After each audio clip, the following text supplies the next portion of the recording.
La nuit s'était abattue sur Mexico comme une couverture lourde et étouffante, poisseuse d'humidité et de fatigue.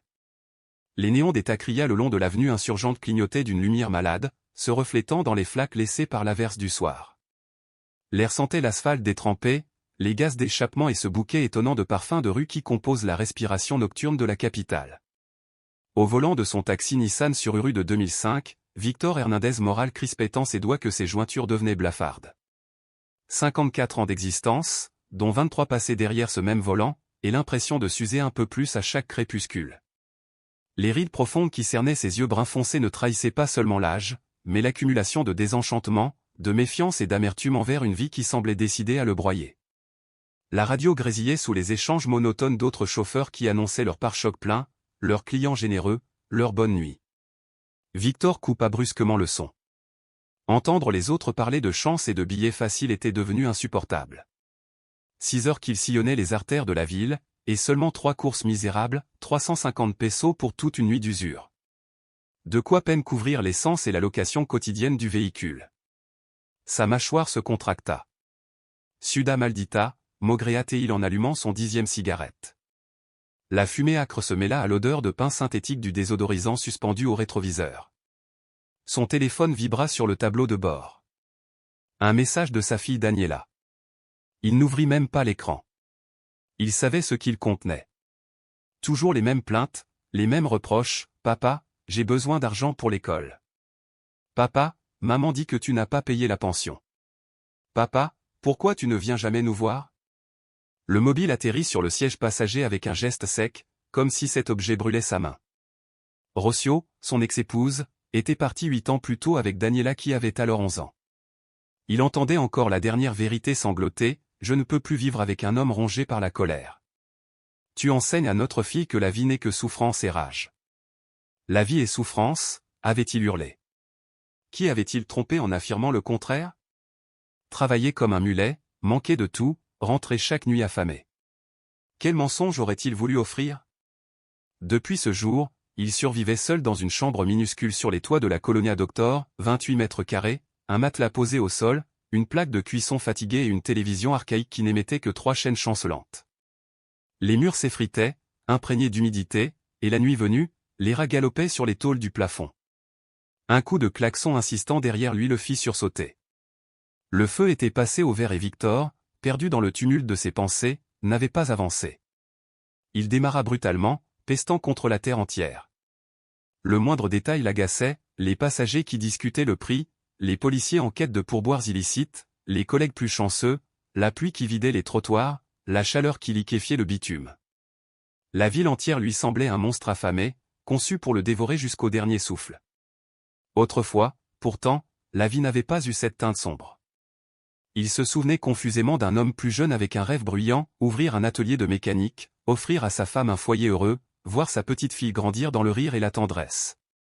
Cet homme s'était égaré quelque part entre les factures, les nuits blanches et les illusions brisées. Ne restait qu'une coquille vide, un chauffeur amer circulant dans une ville impitoyable. Il ricana lorsque le mot Dieu lui traversa l'esprit. Une moquerie presque douloureuse. Sa mère, morte 5 ans plus tôt du diabète, l'obligeait enfant à assister à la messe à Santa Maria de la Natividad, à Tepito. Il se rappelait les bancs de bois trop durs, le parfum du bain joint, la ferveur silencieuse des mains jointes. Dieu pourvoira à mon fils, répétait-elle en comptant les quelques pièces dédiées au repas du lendemain. Dieu ne nous abandonnera jamais. Pourtant Dieu avait abandonné. Il avait laissé son père disparaître lorsqu'il n'était encore qu'un enfant. Il avait laissé sa mère se tuer à la tâche dans des maisons qui ne seraient jamais les siennes. Il l'avait laissé mourir dans un hôpital public où l'on ne pouvait payer qu'avec la patience et le désespoir. Il avait laissé Rocio partir. Il l'abandonnait chaque jour où Victor rentrait à sa mansarde, le ventre vide, les mains vides, le cœur vide. Alors qu'il roulait sur Reforma, le monument à la Révolution émergea devant lui, bleu et vert sous des projecteurs qui lui donnaient des allures de spectre. Les noctambules titubaient hors des clubs, les travailleuses du sexe grelottaient en attendant des clients imprévisibles, les sans-abri s'enroulaient dans les distributeurs automatiques comme dans des cocons métalliques, et les patrouilles stationnaient, silhouettes figées et indifférentes. La jauge d'essence atteignait le néant. La petite lumière orange clignotait comme une menace. Victor se trouvait devant un choix cruel, investir ce qui lui restait dans le réservoir et jeûner le lendemain, ou rentrer tout de suite et renoncer à ces quelques heures où, avec un peu de chance, un client égaré pouvait rapporter une bouffée d'espoir. Encore une course, se promit-il pour la 100e fois. Une seule. Il tourna vers le centre historique où les rues s'assombrissaient. Les bâtiments coloniaux se dressaient comme des géants fatigués, leurs pierres rongées par le temps. Une voiture de police passa sans lui accorder d'attention. Victor allait renoncer et rentrer quand il le vit. Un homme se tenait seul au coin de Baldra et Arco de Belan, immobile sous un réverbère qui clignotait comme une veilleuse à l'agonie. Il ne faisait pas signe, ne semblait pas l'attendre, mais il était là, parfaitement droit, comme déposé par une circonstance mystérieuse. Il était tout habillé de blanc, pantalon immaculé, chemise à manches longues impeccablement propre, chaussures sans une tache. Un tel éclat dans cette ville à 7 heures n'avait aucun sens. Les fêtards adoptent les ombres, les travailleurs de nuit portent des uniformes usés, les malfrats se dissimulent dans le noir. Cet homme-là, au contraire, semblait porter la lumière sur lui. Victor se gara presque malgré lui. L'étranger marcha vers la voiture avec une tranquillité presque irréelle. Lorsque son visage apparut à travers la vitre, Victor fronça les sourcils. L'homme paraissait avoir entre 35 et 40 ans, un âge difficile à cerner, comme si le temps n'avait pas la même emprise sur lui. Ses traits étaient paisibles, apaisants même, d'une sérénité qui ne semblait pas appartenir à la jungle urbaine. Une barbe courte parfaitement entretenue encadrait son visage. Ses yeux, d'un brun profond, semblaient déjà tout savoir de lui avant même qu'il n'ouvre la bouche. « Bonne nuit », dit-il d'une voix douce qui couvait une chaleur invisible. « Pourriez-vous m'emmener à l'église de San Juan de Dios ?» Victor fronça davantage les sourcils. Qui, dans cette ville, à 7 heures, allait à l'église? Il se racla la gorge et répondit sèchement, « Suba ». L'inconnu s'installa sur la banquette arrière avec une élégance tranquille. Aucun bruit, aucune odeur d'alcool, aucun vacillement. Simplement une présence. Le taxi s'engagea dans les rues resserrées du centre. Le silence se posa, épais. Victor ne résistait jamais longtemps à ses propres démons. « Qu'est-ce que quelqu'un comme vous fait ici, habillé comme ça ?» demanda-t-il avec un soupçon d'ironie. Le passager répondit sans se vexer, « Je vais là où l'on a besoin de moi. » Cette phrase absurde irrita Victor. Besoin. Dans cette ville, on a seulement besoin d'argent. Vous pouvez prier tant que vous voulez, les miracles ne paient pas l'essence. L'homme le regarda dans le rétroviseur, et Victor eut presque envie de détourner les yeux. Tu es en colère contre Dieu, observa-t-il. Victor explosa. Dieu n'a jamais été là. Il n'était pas là quand mon père s'est tiré. Pas là quand ma mère est morte en nettoyant les toilettes des autres. Pas là quand ma femme s'est lassée de moi. Pas là ce soir, quand je n'ai même pas assez pour manger. Un silence profond suivit son cri. Les roues du taxi semblaient glisser sur du velours tant le moment était suspendu. Puis l'étranger dit, « Je n'ai jamais cessé d'être là. » Victor éclata d'un rire amer. « Tu parles comme Jésus. Qu'est-ce qu'il faudrait? Que je tombe à genoux? Que je te remercie pour les merdes que je vis? » L'homme sourit doucement, mais pas avec condescendance. Il n'est jamais trop tard pour recevoir l'amour qui t'attend depuis toujours. Victor serra à nouveau le volant et s'apprêta à répondre quand quelque chose changea. La lumière dans l'habitacle devint plus douce, presque dorée. Le cœur de Victor battit plus vite, non de peur, mais d'une émotion oubliée, presque douloureuse. Il se retourna brusquement. L'homme n'était plus simplement assis. Il irradiait une paix que Victor n'avait jamais connue. Ses yeux n'étaient plus des yeux humains. Ils étaient l'équivalent de bras ouverts, d'un foyer chaud un soir d'hiver, de la voix de sa mère chuchotant Dieu pourvoira. « Tu n'es pas seul, » dit l'homme. « Tu ne l'as jamais été. » Victor sentit ses yeux brûler et sa gorge se serrer. Il voulut répondre, s'excuser, hurler, mais aucun mot ne vint. L'église apparut à la fin de la rue. Victor s'arrêta. L'homme ouvrit la portière. Avant de sortir, il posa une main légère sur l'épaule du chauffeur. Une chaleur profonde envahit Victor, le traversant comme un soleil intérieur. « Ta fille t'attend encore, » murmura-t-il. « Va la voir. Aime-la comme elle mérite d'être aimée. » Il descendit et fit quelques pas. Sous le réverbère, son vêtement blanc semblait capter toute la lumière du quartier. Avant de franchir le portail de l'église, il se retourna une dernière fois et sourit. Un sourire qui répara une fissure très ancienne dans le cœur de Victor. Puis il entra. Victor resta immobile. Il voulut vérifier le compteur, 0 pesos. La course n'avait jamais été enregistrée. Sur le siège arrière, il trouva seulement une petite carte blanche. Il la prit avec des mains tremblantes. Il y était écrit. Je suis avec toi jusqu'à la fin des temps. Les larmes roulèrent enfin sur ses joues. Il respira profondément, comme s'il renaissait. Il prit son téléphone et ouvrit le dernier message de Daniela. Cette fois, il écrivit une réponse. San Juan de Dios. Une église ancienne, perdue entre les rues étroites du quartier de la Merced, refermée sur ses secrets à cette heure tardive. Les lourdes portes de bois, fermées par des chaînes épaisses, semblaient défier tout visiteur. Pas une âme à proximité, seulement l'obscurité urbaine et le bruit lointain des derniers vendeurs de rue qui pliaient leurs stands. Le client l'avait mentionné d'une voix calme, presque sereine. Elle est fermée à cette heure-ci, il n'y a personne là-bas, avait protesté Victor. Je sais, avait répondu l'homme avec un léger sourire, si subtil qu'il aurait pu passer inaperçu. J'ai tout de même besoin d'y aller. Ce ton, sûr de lui sans jamais devenir arrogant, avait agacé Victor. 150 pesos, et c'est à payer d'avance, avait-il grondé d'une voix rauque. Le passager n'avait pas hésité. Il avait sorti un billet de 200 pesos, neuf et impeccablement droit, comme s'il venait d'être imprimé. Victor l'avait examiné sous la lumière du lampadaire, l'ayant presque frotté contre la lampe pour s'assurer qu'il n'était pas contrefait. Finalement, il l'avait glissé dans la poche de sa chemise, puis avait déverrouillé les portes arrière.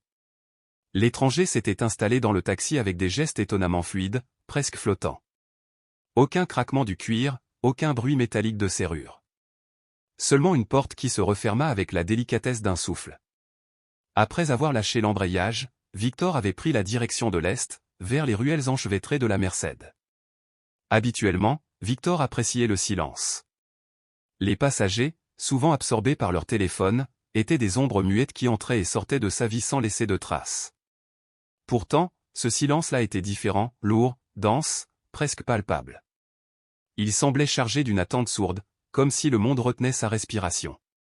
Jetant un coup d'œil dans le rétroviseur, Victor croisa le regard de l'homme. Deux yeux très sombres, profonds comme un puits sans fond, l'observaient sans détour, avec une intensité telle que Victor sentit un frisson glacé courir le long de sa colonne vertébrale. Il détourna aussitôt le regard, gêné, contrarié. Son cœur accéléra malgré lui. « Pourquoi tant de colère en toi, Ijo » demanda soudain l'homme. La question s'abattit dans l'habitacle comme une pierre jetée dans une eau immobile. Victor sentit son thorax se contracter. Il répondit sèchement. « Excusez-moi. » L'homme poursuivit, sa voix paisible résonnant comme une mélodie apaisante. « Ta colère. Tu la portes comme une armure. Mais les armures sont lourdes, tu ne trouves pas? Elles protègent, oui, mais elles t'emprisonnent aussi. » Victor serra le volant si fort que ses jointures blanchirent. Pour qui se prenait ce type? Un psychologue de pacotille? Un prêcheur qui avait raté le dernier métro? Écoutez, sonore, déclara-t-il sèchement, chaque mot claquant comme un fouet. Je conduis un taxi. Je ne suis ni votre ami ni votre psy. Si vous voulez philosopher, allez vous trouver un bar ouvert. L'homme ne se vexa pas. Au contraire, un sourire tendre étira ses lèvres, comme si ces mots avaient précisément confirmé ce qu'il savait déjà. Tu travailles beaucoup. Tu gagnes peu. Tu te lèves chaque matin avec la sensation d'avoir perdu les choses que tu aimais autrefois. Tu te sens invisible, comme si le monde continuait sans jamais s'apercevoir de ton existence. Le visage de Victor s'empourpra sous le choc. Ces phrases, il les avait intériorisées depuis des années. Comment cet inconnu pouvait-il les déballer ainsi? La colère explosa. Qu'est-ce que vous savez de ma vie? De me tuer à la tâche jusqu'à m'écorcher le cœur? De voir tout ce que j'ai bâti s'écrouler en poussière? De supplier pour qu'on vous voie, qu'on vous entende, et n'obtenir qu'un mur de silence en réponse? Sa voix montait, se brisait, grondait. Les mots sortaient en cascade, violemment expulsés par des années d'humiliation, de peine, de désillusion. Dieu ne regarde même pas, s'il existe encore. Ma mère priait chaque jour, et elle est morte sans un sou. Où était Dieu? J'ai travaillé honnêtement, et ma femme m'a quitté. Où était Dieu alors? Je ne vole pas, je ne tue pas, et je vis pire qu'un chien errant. Il est tout, ce Dieu qu'on nous promet pour tenir debout? Les larmes brouillaient sa vue. Il refusait de les laisser couler, comme si pleurer confirmait une défaite personnelle. Le taxi dévia légèrement sur son couloir, mais Victor n'en avait rien à faire. Il était trop occupé à expulser un océan de douleur qu'il avait enfoui si longtemps que même lui en ignorait la profondeur. Finalement, les mots cessèrent. Coupé net. Vidé. Le silence se fit à nouveau.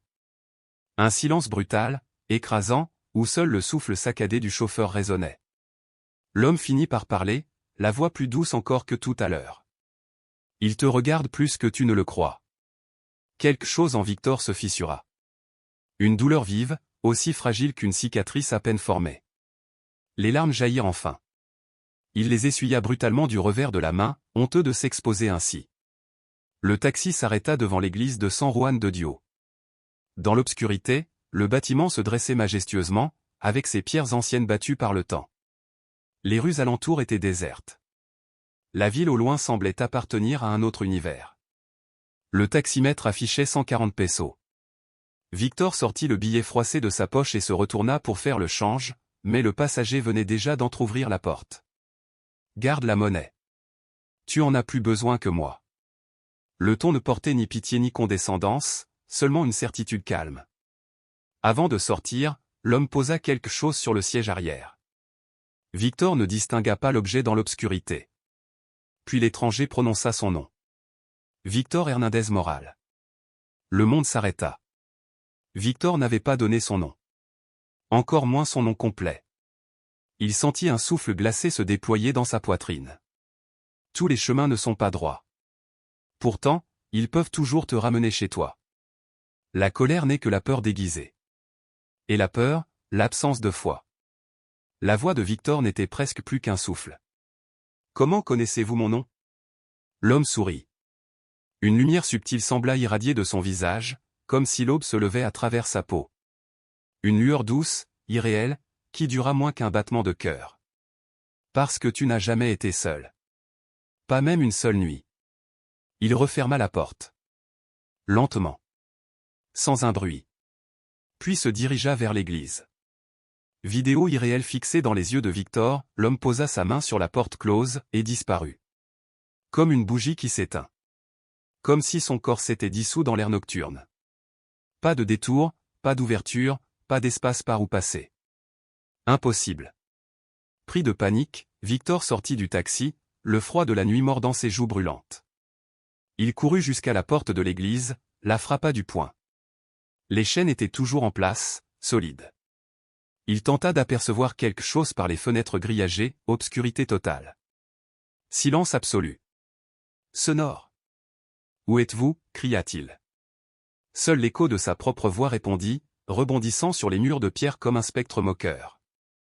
Le cœur battant à rompre ses côtes, il retourna presque en courant jusqu'au taxi. Il ouvrit la porte arrière et alluma la lumière. L'objet laissé par l'homme reposait sur le siège usé, un chapelet. Victor le saisit avec précaution, comme s'il pouvait se briser au moindre contact. Le bois sombre des grains était lisse, poli par d'innombrables prières. Le crucifix en métal, bien que simple, semblait chargé d'une énergie étrange. Le plus déroutant était la chaleur. Le chapelet était tiède. Tellement tiède qu'il en eut un sursaut. Il porta les grains à son nez. Une odeur émanait de l'objet. Pas celle de l'encens. Pas celle d'un parfum humain. Une odeur plus pure, lumineuse même. Comme l'air après un orage, débarrassé du poids de la poussière du monde. Une odeur qui évoquait la paix, l'espoir, la vie. Assis à l'arrière de son propre taxi, Victor pressa le chapelet contre sa poitrine. Sa respiration se calma peu à peu. Une chaleur douce envahit son sternum, comme une main invisible posée là pour apaiser ses tempêtes. Et alors, une pensée foudroyante lui traversa l'esprit. Une pensée qui glaça son sang. Les caméras. Celle du taxi. Celle qui enregistre chaque course. Celle qui aurait dû capter l'homme. Lui. Ou son absence. La vérité, quelle qu'elle soit, l'attendait peut-être dans cette mémoire numérique. Une preuve que l'on ne traverse pas la vie totalement abandonnée. Une preuve que, même dans les nuits les plus noires, une présence reste à nos côtés. Victor essuya une dernière larme. Puis, serrant le chapelet comme un talisman, il se pencha vers l'écran du tableau de bord. Le miracle, ou le mystère, n'attendait plus que d'être révélé. Les phares du taxi reflétaient une lumière instable sur l'habitacle, comme si la ville entière retenait son souffle. Sur le tableau de bord, une petite caméra de sécurité fixée 3 ans plus tôt, après qu'un client eût tenté de l'agresser, demeurait immobile. Elle veillait, silencieuse, sur chaque mouvement, enregistrant des centaines d'heures de trajets ordinaires dans une mémoire oublieuse de tout sauf des peurs de son propriétaire. Ce soir-là, cependant, cette caméra contenait quelque chose d'impossible. Victor hésita un long moment. Ses mains tremblaient sous l'effet du vertige qu'il avait saisi depuis son arrivée devant l'église fermée. Finalement, il arracha la carte mémoire, l'inséra dans son téléphone et ouvrit le dernier enregistrement. L'écran s'illumina du grain caractéristique des vidéos nocturnes. Le taxi apparaissait tel qu'il était quelques minutes plus tôt, avec son siège arrière baigné par les lueurs vacillantes des réverbères. Le fichier débutait au moment précis où Victor s'était arrêté au coin de Baldra. On le voyait tourner la tête vers la vitre côté passager, discuter avec quelqu'un qui restait hors champ, comme si le cadre invisible de l'image cachait une présence qui refusait d'apparaître. Puis on le voyait déverrouiller les portières. Pourtant, personne ne montait. Le siège arrière demeurait parfaitement vide. Victor apparaissait ensuite au volant, parlant sans cesse, répondant à des questions que nul ne posait. Ses lèvres formaient des mots, des insultes parfois, adressés à une absence totale. Il se voyait se fâcher et s'emporter contre le vide. Il se voyait pleurer, la tête baissée, ses épaules secouées par un chagrin venu de nulle part. Et lorsqu'il arrivait devant la petite église silencieuse, il se retournait vers l'arrière et tendait la main comme pour rendre la monnaie à quelqu'un qui n'existait pas. Tout le long du trajet, le siège arrière était demeuré vide. Totalement, terriblement vide. Le téléphone lui échappa, tomba sur le tapis caoutchouté du taxi dans un bruit sourd. Victor, pétrifié, fixa le chapelet dans sa main. Il tourna la tête vers l'église close, puis revint regarder le chapelet. Pas un souffle ne franchit ses lèvres durant plusieurs secondes.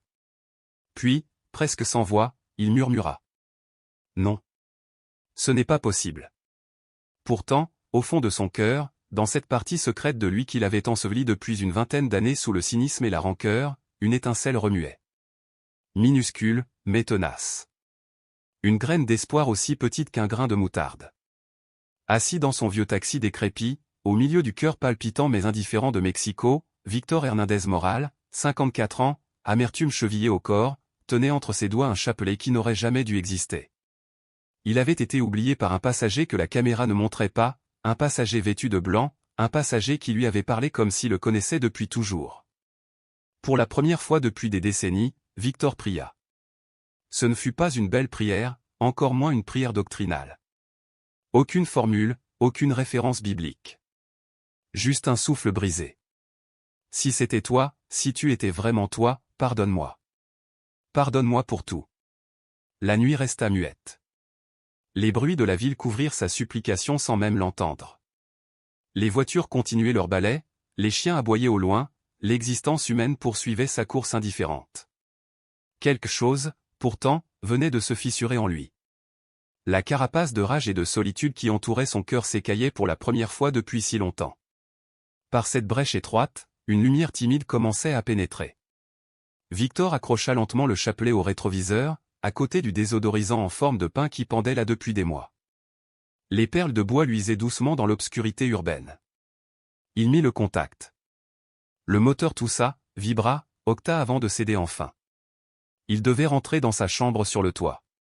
Se reposer un peu avant de retourner travailler la nuit suivante. Pourtant, en roulant à travers les avenues presque vides, il ne cessait de jeter des coups d'œil au chapelet suspendu devant lui. Et les mots prononcés par cet homme mystérieux revenaient, inlassablement. Tu n'as jamais été seul, pas une seule nuit. Les 3 jours suivants furent les plus étranges de toute l'existence de Victor. Il continuait de parcourir les mêmes rues, de prendre les mêmes passagers lassés de la vie, de traverser la même ville qu'il avait écrasée si longtemps. Toutefois, quelque chose s'était déplacé en lui, invisible mais palpable. Le chapelet se balançait à chaque chaos, témoin obstiné de l'inexplicable. Il le regardait constamment, comme pour se rappeler que tout cela n'était pas un songe. Dans le plein jour, sous le soleil de plomb, l'histoire semblait absurde. Un passager fantôme, un dialogue avec Jésus, un objet laissé par des mains invisibles. La raison exigeait une explication tangible. Il se répétait qu'il avait dû rêver, qu'il était simplement épuisé, qu'un plaisantin rusé avait profité de son état. Pourtant, chaque fois qu'il effleurait les perles, elles étaient tièdes. Et il se souvenait de ce regard, si profond qu'il avait lu son âme entière. Un mardi après-midi, à la base de taxi de l'Alameda Central, le soleil d'octobre transformait l'intérieur de son véhicule en fournaise. Victor avait ouvert la vitre, mais l'air brûlant saturé de pollution ne rafraîchissait rien. Un collègue, Ruben, l'interpella. « Victor, tu m'écoutes ?» Ruben avait un visage tanné par les années, une moustache grisonnante, un ventre qui touchait presque son volant. Il était l'un des rares avec qui Victor échangeait plus que quelques banalités. « Tu as une tête de zombie depuis 3 jours. Tu es malade ou quoi ?» Victor hésita. Une partie de lui désirait désespérément se confier. L'autre le retenait, lourde de méfiance, persuadé qu'on se moquerait de lui. Les mots sortirent d'eux-mêmes. « J'ai eu une course étrange. » Ruben éclata de rire, croyant à une blague. Victor, très sérieux, toucha le chapelet du bout des doigts. « Il m'a laissé ça. » Ruben se pencha, aperçut l'objet, haussa un sourcil. « Un chapelet ? Alors quoi, tu deviens un saint maintenant ? Toi qui disais que Dieu était une invention pour les crédules. » La remarque, pourtant prononcée avec légèreté, frappa Victor en plein cœur. Il soupira et expliqua, une nuit tardive, un homme vêtu entièrement de blanc, une destination improbable, la caméra qui montrait le vide. Ruben ne rit plus. Il observa Victor, incertain. « Écoute, tu travailles trop. Pas assez de sommeil. Le cerveau finit par inventer des choses. Mon cousin a conduit 40 heures d'affilée, il voyait des araignées sur le pare-brise, des enfants traverser des rues désertes, un aigle géant survoler Reforma. » Ce n'était pas une hallucination, insista Victor, la voix vacillante. « Alors quoi ? Un miracle ? Jésus montant dans un taxi ? » Victor, sois raisonnable. Ruben l'encouragea à prendre du repos, à manger mieux, à dormir, à consulter un médecin si nécessaire. Puis il dut partir pour une course, laissant Victor seul avec sa confusion. Il voulut se convaincre que Ruben avait raison. Pour s'en assurer, il regarda encore la vidéo. Au moins 50 fois depuis 3 jours.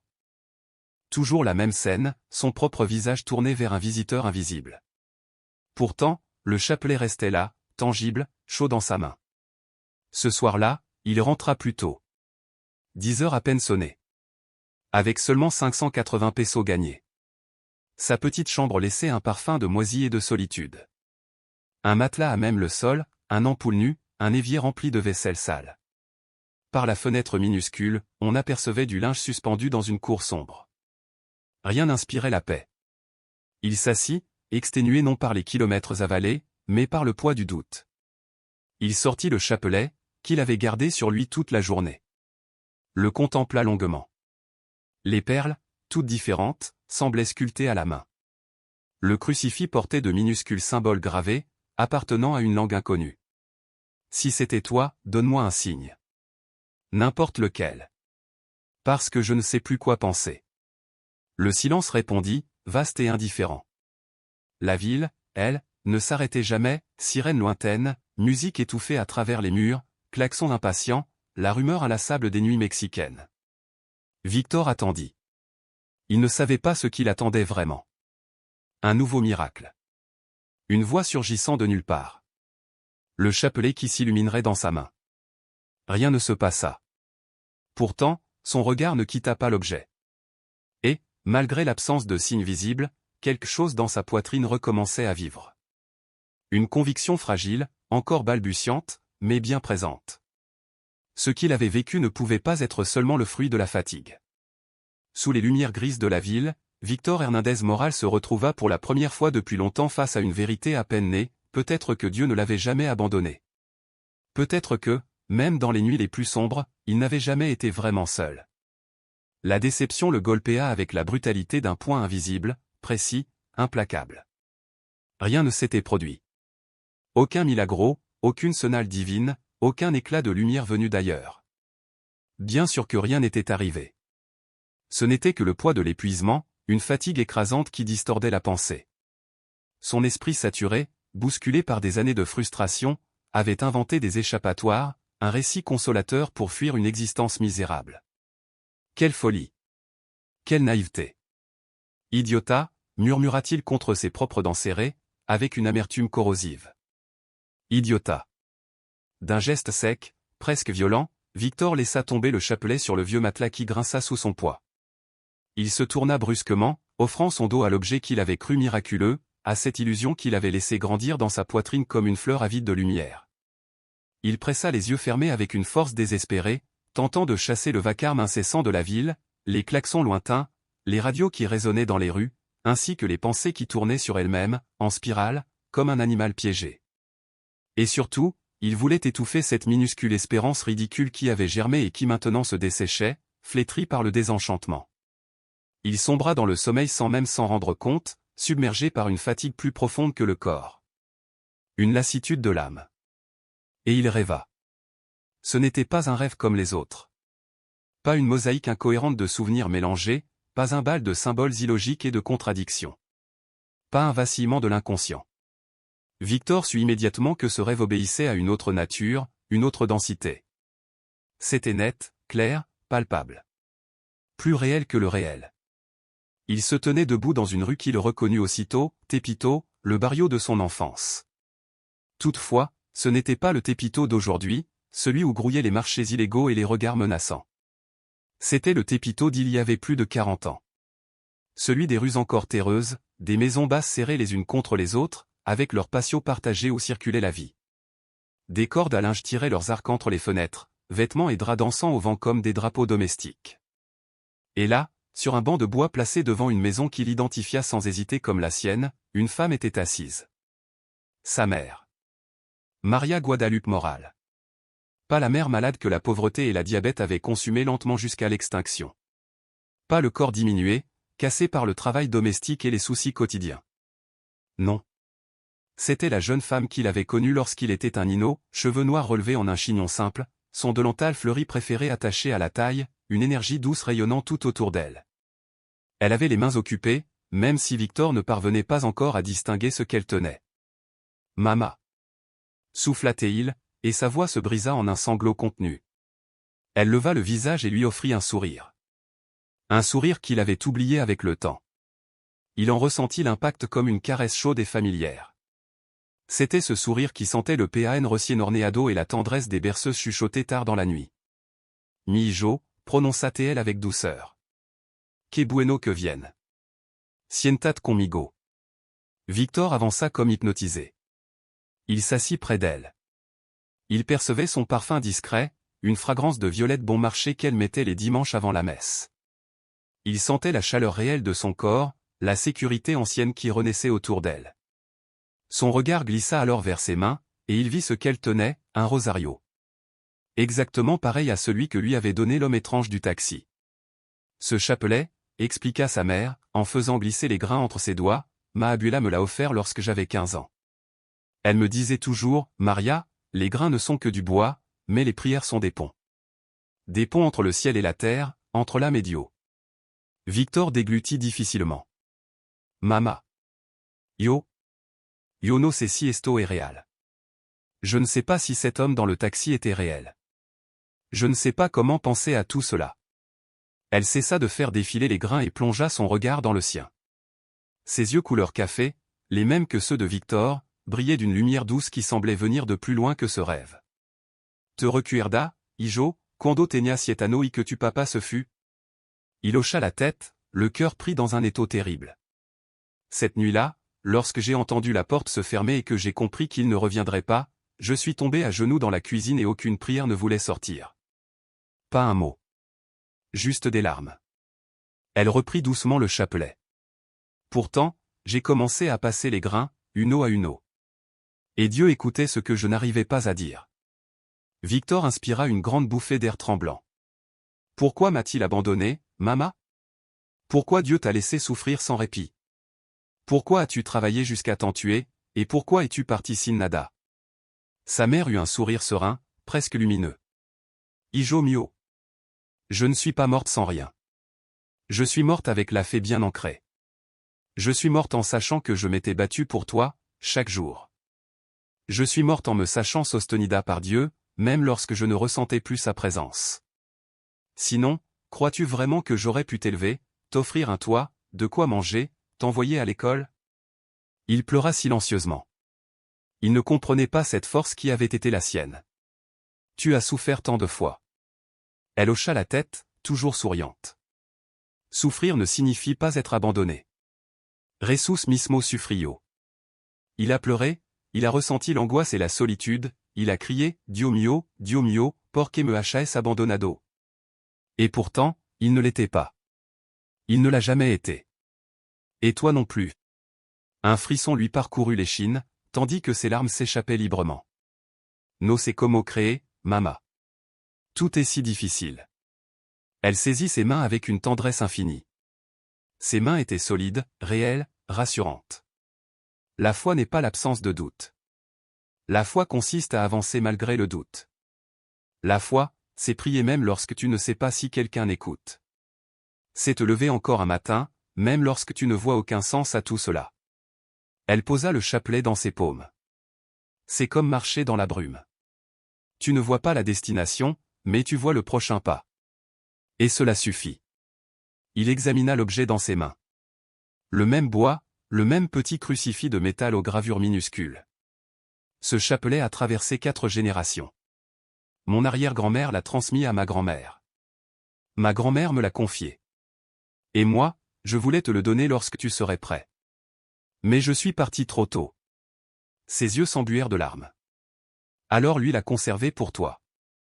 Jusqu'au moment exact où tu en aurais vraie nécessitade. Victor se raidit. Lui. L'homme du taxi? Sa mère se contenta de sourire, un sourire chargé de mystère et d'amour. Celui qui porte nos fardeaux, qui essuie nos larmes, celui qui ne nous abandonne jamais. Jamais. La scène commença à se brouiller, les couleurs se dissolvant comme de la peinture sous la pluie. Victor tenta de la retenir, de s'accrocher à cette rencontre miraculeuse. Mama, ne t'en va pas. S'il te plaît. Elle approcha son visage du sien, son regard chaleureux ancré dans le sien. Je ne pars pas, Mijo. Je ne suis jamais parti. Je suis là où reposent tous ceux qui ont aimé Dieu. Et un jour, nos chemins se croiseront à nouveau. Mais pas maintenant. Tu as encore beaucoup à accomplir ici. Des personnes attendent ton histoire. Elle marqua une pause. Taïja. Daniela. Le nom fut un coup violent dans sa poitrine. Il se sentit transpercé jusque dans ses os. Tuija ne s'hésita à suppadrer. Pas l'homme rongé par la colère. L'homme que Dieu façonne à travers l'épreuve. Les pierres les plus belles sont celles que l'on polit le plus. No sé cómo cambiar. Murmura-t-il, désespéré. Commence comme nous tous. Con una oration. Una. Puis une autre. Et encore une autre. Comme les grains du chapelet. Un pas à la fois. La lumière du soleil de songe devint de plus en plus vive, jusqu'à l'éblouir complètement. Il ferma les yeux pour se protéger, et lorsqu'il les rouvrit, le rêve s'était dissipé. Il était de retour dans sa chambrette sur la azotea. L'ampoule nue pendait toujours du plafond, projetant une lumière criarde. Les bruits de la ville se faisaient entendre, agressifs, familiers. Le réveil affichait 2h43 du matin. Sauf que, dans ses mains, serré contre sa poitrine, se trouvait le chapelet. Et Victor sut. Avec une certitude irréfutable, venue non de la logique, mais du cœur, de cette part de l'homme qui connaît avant de comprendre. Tout avait été réel. Sa mère. Le message. La visite. Le lien mystérieux entre les mondes. Il se laissa glisser à genoux sur le sol froid et irrégulier. La dureté du ciment entama sa peau, mais il ne sentit rien d'autre que la soudaine urgence dans son âme. Il pressa le chapelet contre son front et, d'une voix brisée, il pria. Il ne se souvenait presque pas des prières de son enfance. Les mots du Padre Nuestro lui échappaient, l'Ave Maria se dissolvait dans son esprit. Que importait? Les mots sortaient quand même, maladroits, lacunaires, mais vrais. Dio. Ressus. Je ne sais pas comment faire. Je ne sais pas comment croire, mais je veux essayer. S'il te plaît. Aide-moi. Enseigne-moi. Ne me lâche pas. Alors il pleura. Il pleura comme il n'avait plus pleuré depuis des décennies. Toute la douleur étouffée depuis l'enfance, toute la rage transformée en désespoir, toute la solitude portée comme des chaînes lourdes se relâcha brusquement en sanglots convulsifs qui secouèrent son corps jusqu'à épuisement. Et tandis qu'il pleurait, il sentit quelque chose. Ce n'était ni spectaculaire ni tonitruant. Aucune voix du ciel. Aucune vision éclatante. Rien qu'un ressenti subtil, un souffle de chaleur, l'impression qu'une main invisible se posait sur son épaule. Comme un abraseau silencieux, profond, qui disait sans parler. Est-toi aquí? Siempre he estado aquí. Il resta ainsi jusqu'à ce que les larmes cessent, jusqu'à ce que le ciel pâlisse et qu'un premier rayon de soleil s'infiltre par la petite fenêtre. Jusqu'à ce que les sons de la nuit cèdent la place au murmure du matin. Victor se releva lentement, le chapelet toujours entre ses doigts. Il ne savait pas encore comment reparer son passé, ni comment devenir un hombre nuevo. Il ne savait pas comment retrouver sa fille, ni comment demander pardon. Tout cela paraissait immense, presque insurmontable. Pourtant, un premier pas avait été franchi. À genoux, sur un sol de ciment froid. Au milieu d'une chambre minuscule. Sous la lumière crue d'une ampoule fatiguée. Il avait prononcé une prière. Une seule. Une prière qui avait ouvert un pont. Et Victor comprit que tout commencerait là. Un grain après l'autre. Un matin après l'autre. Un acte de foi minuscule, mais essentiel. La brume autour de lui commençait déjà à se dissiper. Le chemin restait invisible, mais il avait entrevu la direction. Et pour la première fois depuis très longtemps, il eut envie d'avancer. Il s'était endormi là, arrodillé sur le sol friot et dur de sa petite chambre, le rosaire toujours fermement serré entre ses doigts engourdis. Lorsqu'il se réveilla plusieurs heures plus tard, encore endolori et confuso, quelque chose avait changé. La colère ne s'était pas évaporée. Les doutes continuaient de tourbillonner en lui. Aucun de ses problèmes n'avait disparu par un tour de magie. Pourtant, pour la première fois depuis plus de 20 ans, Victor Hernandez Moral ressentit une sensation qu'il croyait morte depuis longtemps, l'espérance. Une étincelle fragile, presque invisible, mais suffisante pour ne pas sombrer de nouveau dans l'obscurité. Le changement ne se manifesta pas comme un prodige spectaculaire digne d'un film hollywoodien. Il arriva avec une lenteur patiente, comme l'aube qui s'insinue dans le ciel sans que l'on s'en aperçoive d'abord, puis finit par imposer sa lumière. Victor commença à garder le rosaire avec lui en permanence. Il le glissait dans la poche de sa chemise pendant la journée, et chaque nuit il le suspendait à nouveau au rétroviseur de son vieux taxi, comme un rappel silencieux qu'il n'était peut-être pas aussi seul qu'il l'avait cru. Les perles de bois, rugueuses au début, devinrent de plus en plus lisses sous le frottement répété de ses doigts nerveux. Il ne savait toujours pas réciter correctement les prières, mais il le touchait dès que l'anxiété resserrait sa gorge, dès que l'ancienne rage menaçait de remonter tel un torrent féroce, ou lorsque le poids de la vie devenait insupportable. Ce jeudi matin, 5 jours après l'étrange et impossible rencontre qui avait bouleversé son esprit, Victor se tenait devant le petit miroir fissuré accroché au mur de sa chambre.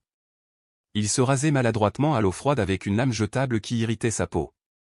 Le reflet qui lui renvoyait son regard était celui d'un homme de 54 ans marqué par les épreuves, de lourds cernes creusaient ses yeux bruns foncés, des rides profondes barraient son front, et ses cheveux noirs, autrefois épais, étaient aujourd'hui piquetés de mèches grises. Pourtant, quelque chose avait changé dans ses yeux. Il ne paraissait plus totalement mort. Durant la nuit, alors que la ville s'était enfoncée dans son sommeil le plus lourd, Victor avait pris une décision. Une décision minuscule en apparence, mais qui lui semblait gigantesque, presque héroïque.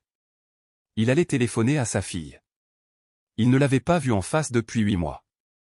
La dernière conversation véritable qu'ils avaient partagée remontait à plus d'1 an. Daniela avait désormais 19 ans. Elle étudiait les sciences infirmières dans une université publique de la capitale. Victor le savait, même si elle ne répondait presque jamais à ses messages.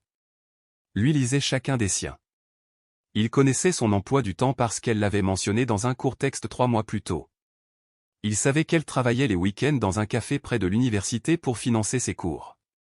Il savait qu'elle avait échoué en anatomie le semestre précédent, et que cela l'avait dévastée.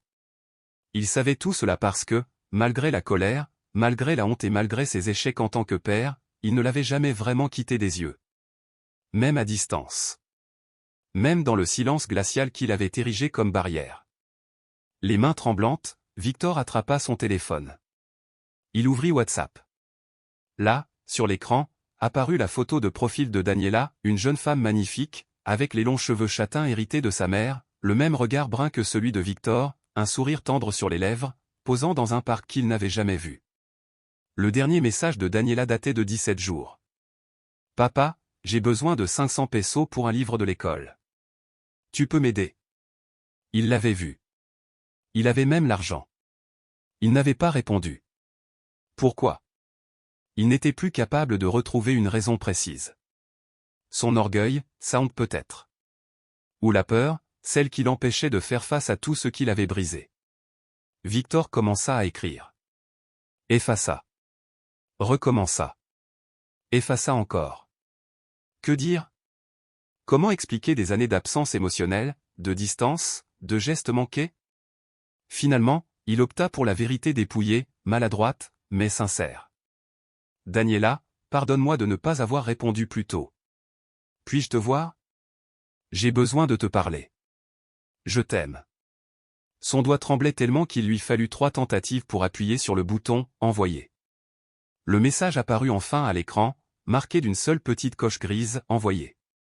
Pas encore délivré. Victor resta figé, le téléphone dans la main, comme s'il pouvait forcer le destin à travers un simple regard. 1 minute passa. Puis 2. Puis 5. Tout à coup, la coche vira au bleu. Lu. Les 3 petits points apparurent. Daniela écrivait. Le cœur de Victor se mit à battre avec une violence telle qu'il en entendait les pulsations résonner dans ses oreilles. Puis, les points disparurent. Aucun message ne vint. Une douleur aiguë lui transperça la poitrine. Il se rappela brutalement que le pardon n'était jamais automatique. Qu'après tant d'années d'absence, il n'avait aucun droit d'espérer une réponse chaleureuse. Il avait été un père terrible, enfermé dans sa rancœur, aveugle à la souffrance de ceux qu'il aimait. Il posa le téléphone sur le matelas et enfouit son visage entre ses mains. L'espoir, cette lumière délicate née quelques jours plus tôt, se fragilisait déjà, comme un verre prêt à se briser. Commence par une prière, lui souffla sa mémoire, rappelant la voix douce de sa mère dans le rêve qu'il avait réveillé au changement. Il sortit le rosaire de sa poche. Il n'avait pas les mots des prières, mais il serra la petite croix entre ses doigts et ferma les yeux. « Seigneur, aide-moi avec ma fille. Je ne sais pas comment réparer ce que j'ai détruit, mais je veux essayer. Accorde-moi une chance, s'il te plaît. » La prière était maladroite, hésitante, courte. Pourtant, elle était vraie. Le téléphone vibra soudain. Victor se précipita dessus avec une telle hâte qu'il manqua de le laisser tomber. Un message de Daniela. Je travaille jusqu'à 20h. Il y a une petite fonda près de mon café, rue Baggio 123, Colonia Roma. 20h30. Ses doigts tremblèrent en écrivant la réponse. J'y serai. Merci, Ija. Une autre longue attente. Puis un simple. Ok. 2 lettres. 2 minuscules lettres qui, pour Victor, valaient l'univers entier. Le reste de la journée se déroula dans un état d'angoisse délicieusement douloureuse. Il conduisit son taxi comme d'habitude, mais son esprit n'était plus dans les rues tentaculaires de Mexico. Il répéta 1000 fois dans sa tête ce qu'il pourrait lui dire. Il ne trouvait jamais les mots parfaits. Comment expliquer le silence? Le vide? Le manque d'amour visible? Comment demander pardon pour toutes ces années sans être ridicule? Il arriva à la fonda une demi-heure en avance. L'endroit était petit, intime, avec 8 tables à peine. Les murs, peints de jaune et de bleu, diffusaient une chaleur modeste. L'odeur des guisados maison, du maïs chaud, des herbes qui mijotaient, évoquait à Victor la cuisine de sa mère, les dimanches en famille si lointains. Il commanda un café juste pour avoir quelque chose devant lui. La serveuse, une femme aux cheveux grisonnants, vêtue d'un tablier fleuri, lui offrit un sourire sincère. « Vous attendez quelqu'un ?» Ma fille, dit-il presque sans voix, et les mots lui semblèrent étranges, comme un vêtement trop beau pour lui. Que bonito, répondit la femme avec douceur. Je vais vous réchauffer quelques tortillas fraîches pour quand elle arrivera. Victor remercia d'un hochement maladroit. Il choisit une table près de la fenêtre, d'où il pouvait surveiller la rue. Sa main retourna chercher le rosaire dans sa poche, comme un geste réflexe de survie, et ses doigts glissèrent d'une perle à l'autre, cherchant force et patience. Il était 20h32 lorsqu'il aperçut Daniela au coin de la rue. Elle paraissait plus grande qu'en mémoire. son jean élimé, ses baskets usées, la large veste de son université et la lourde sacoche pendue à son épaule lui donnaient l'allure d'une jeune femme qui se battait pour son avenir. Son visage semblait marqué par une fatigue plus profonde que le simple manque de sommeil. Une fatigue de vivre, de se débrouiller seule. Elle ressemblait exactement à lui à son âge. Daniela entra dans la fonda. Leurs regards se croisèrent aussitôt. Dans les yeux de la jeune femme se reflétaient des années entières de frustration, de tristesse, de questions qui n'avaient jamais reçu de réponse. Victor y reconnut une douleur qu'il avait contribué à créer. Elle s'approcha lentement, hésitante, comme si ses pas vers lui étaient un pari risqué. « Hola, papa » dit-elle d'une voix douce mais méfiante. « Ija » répondit-il en se levant trop vite, gauche et maladroit, sans savoir s'il devait la serrer dans ses bras, lui tendre la main, ou l'embrasser sur la joue. Daniela trancha la question en s'asseyant simplement face à lui. Il reprit place à son tour. Le silence s'installa, épais, écrasant. Un silence formé de tout ce qu'il n'avait jamais dit. « Tu veux manger quelque chose » demanda finalement Victor, sa voix franchissant difficilement la barrière invisible qui les séparait. Victor avait proposé d'inviter sa fille. Il avait voulu que ce soit simple, un café, un repas, quelque chose qui lui permettrait au moins d'ouvrir la bouche et prononcer ces mots qui pesaient depuis trop longtemps sur sa poitrine. Pourtant Daniela avait refusé de manger. Elle avait simplement secoué la tête en murmurant qu'elle avait déjà dîné au travail. Ce bref échange laissa un silence encore plus lourd entre eux. Victor ne trouvait plus aucune des phrases qu'il avait répétées mentalement toute la journée. Toute sa préparation se dissolvait maintenant qu'elle se tenait là, à quelques centimètres de lui. Daniela le fixait avec une méfiance qui n'avait rien de gratuit. Sa voix, lorsqu'elle rompit enfin le silence, était tendue comme si elle s'attendait à recevoir un nouveau coup au cœur. « Pourquoi voulais-tu me voir » Victor inspira profondément, cherchant du courage là où il n'en avait presque plus. Ses doigts se crispèrent autour du chapelet dans sa poche, comme s'il tentait de s'y accrocher pour ne pas sombrer. « Pour te demander pardon » finit-il par dire. « Pardon pour tout. » Le visage de Daniela changea, mais pas pour s'adoucir. La surprise se transforma en indignation. « Pardon pourquoi exactement » demanda-t-elle, sa voix à la fois blessée et courroucée. Il reçut sa colère sans broncher, conscient que chaque mot qu'elle prononçait était une vérité douloureuse. Pour ne pas avoir répondu à mes messages. Pour ne pas être venu à ma remise de diplôme du lycée. Pour avoir manqué mon 18e anniversaire.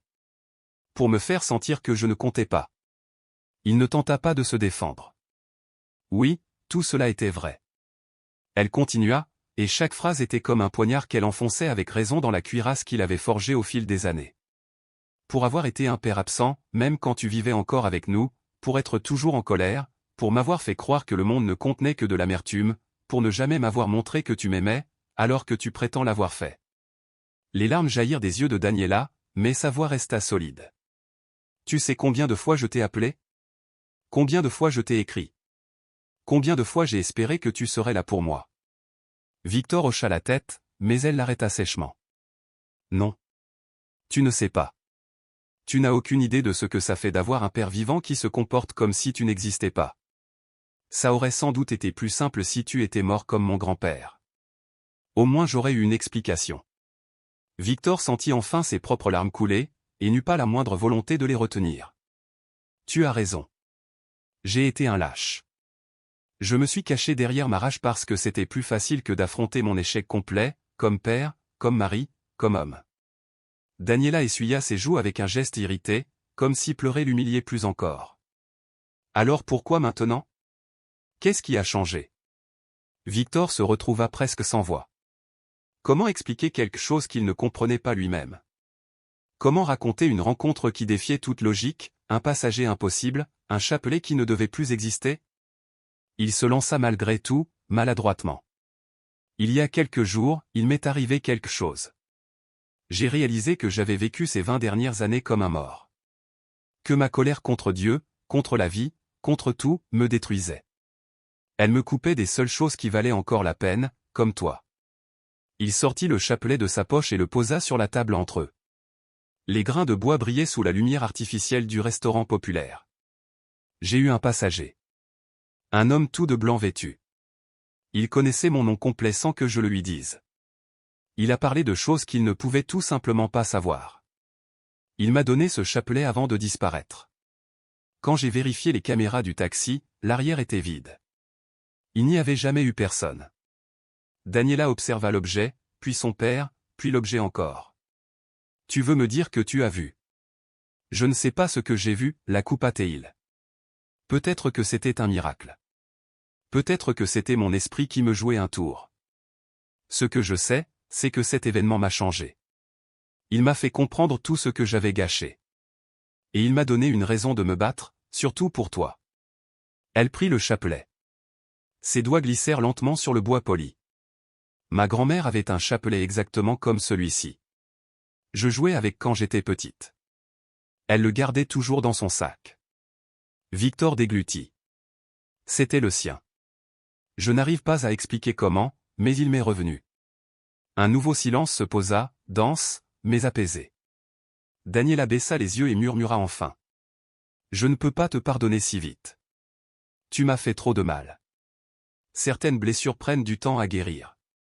Je le sais, répondit Victor avec humilité. Elle prit une inspiration tremblante. Mais peut-être qu'on peut essayer. Lentement. Sans promesse. Juste, essayer. Ces mots réchauffèrent son cœur comme un soleil qu'il croyait disparu pour toujours. Les larmes coulèrent librement et il ne s'en cacha pas. Merci. Je ne mérite même pas ça. Merci.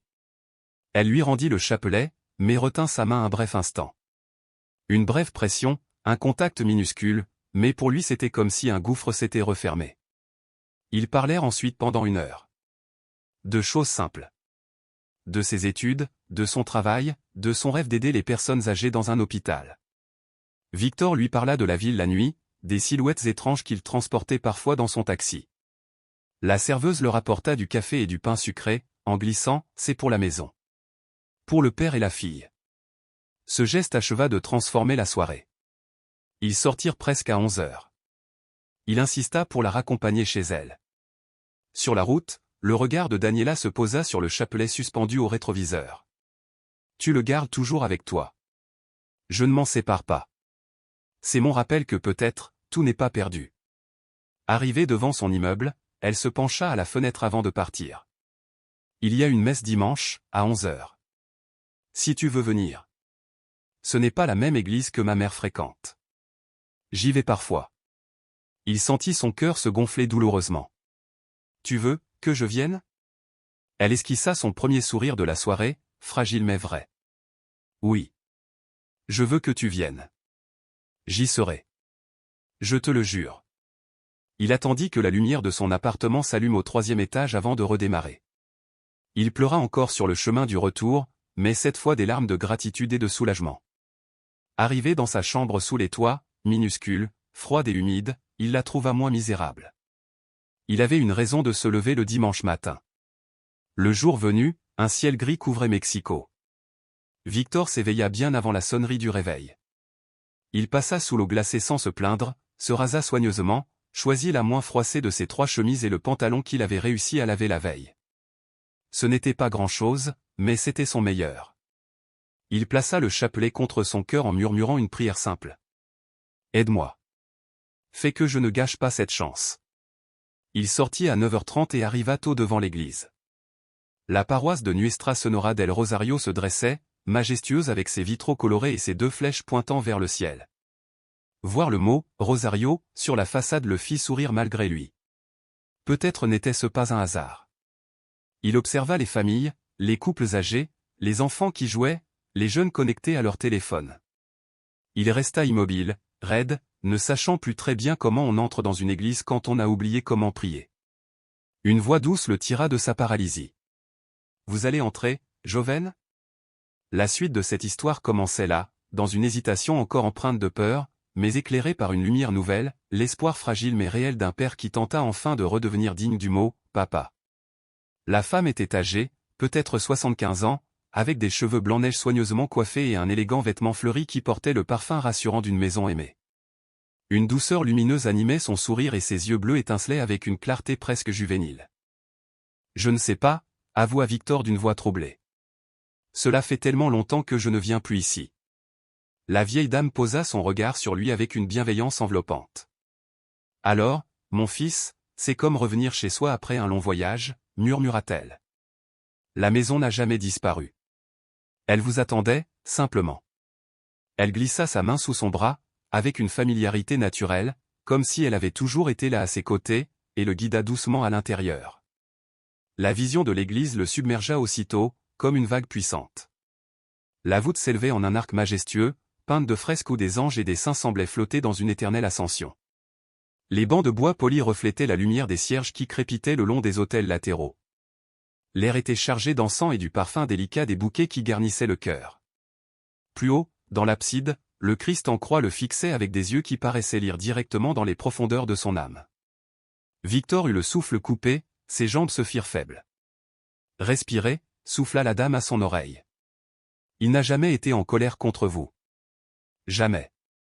Elle le mena vers une rangée située au milieu de l'allée et s'assit. Les mains de Victor tremblaient légèrement lorsqu'il prit place à son tour. Première fois depuis longtemps, demanda-t-elle avec une empathie évidente.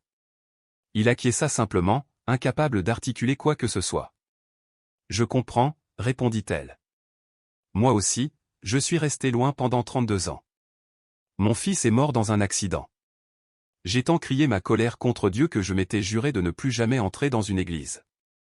Elle ferma les yeux une seconde, se rappelant. Un jour, pourtant, mes pieds m'ont conduite ici sans que je sache pourquoi.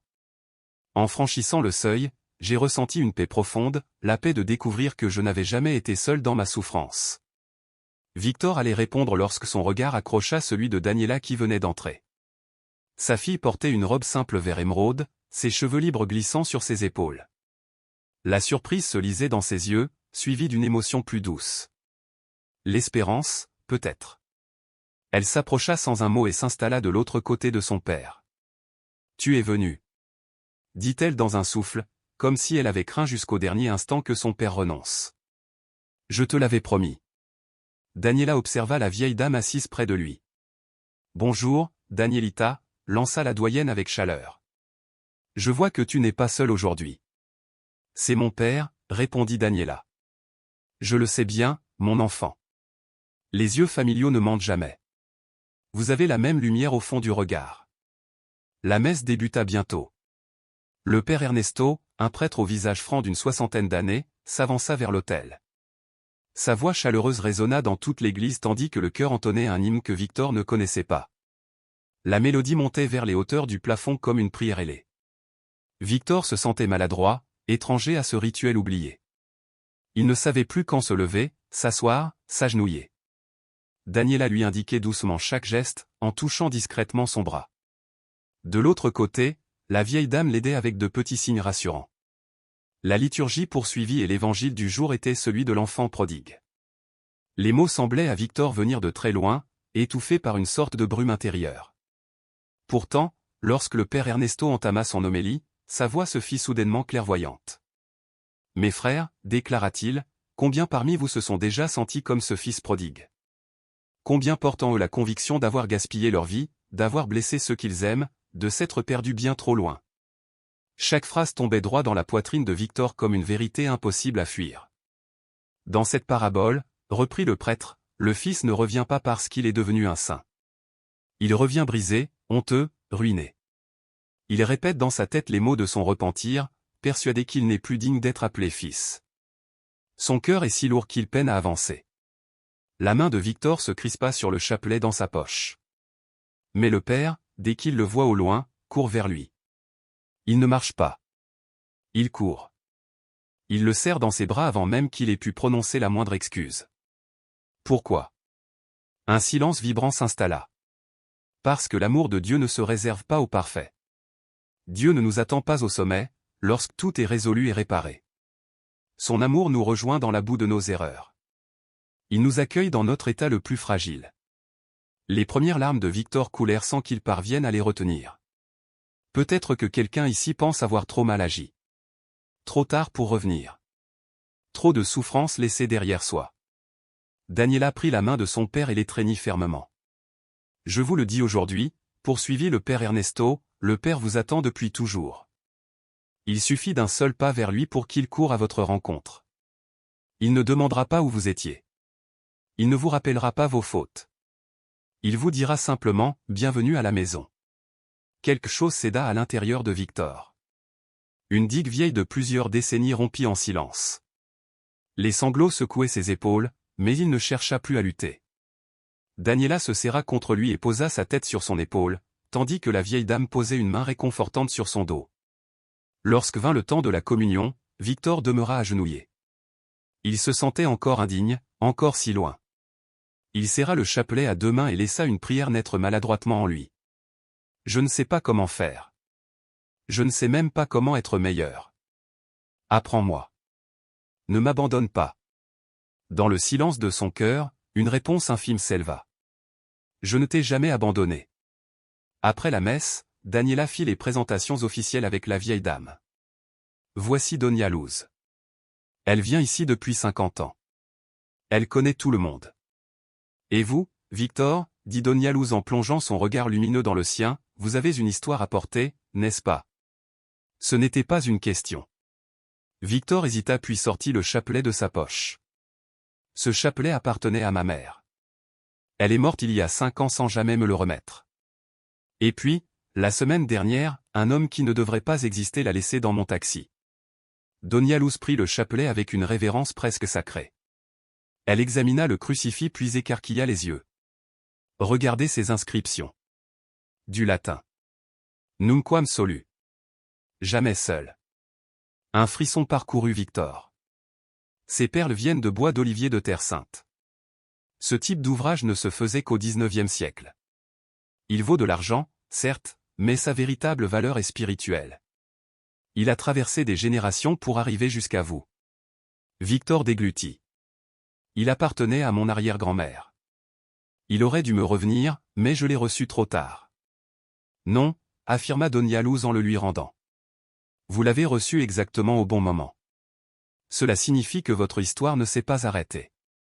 Dieu a encore des projets pour vous. Et votre mère veille sur vous depuis le ciel.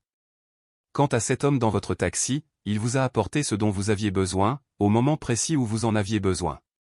Le père Ernesto s'approcha, intrigué. Victor lui raconta tout, la course nocturne, l'homme en blanc, les paroles mystérieuses, la disparition, la caméra qui avait filmé, le vide. Le prêtre médita brièvement puis déclara. L'Écriture dit, n'oubliez jamais l'hospitalité, car certains, sans le savoir, ont accueilli des anges. Victor osait à peine poser la question. Croyez-vous que c'en était un? Je ne sais pas qui il était, répondit le prêtre avec un sourire paisible, mais je vois ce qu'il a provoqué en vous. Et cela seul suffit. Il posa une main ferme sur l'épaule de Victor.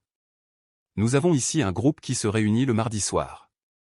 Des hommes qui ont connu la chute, la colère, la perte, et qui apprennent à reconstruire leur vie dans la foi. Vous pourriez trouver là un soutien. Et eux trouveraient beaucoup dans votre histoire.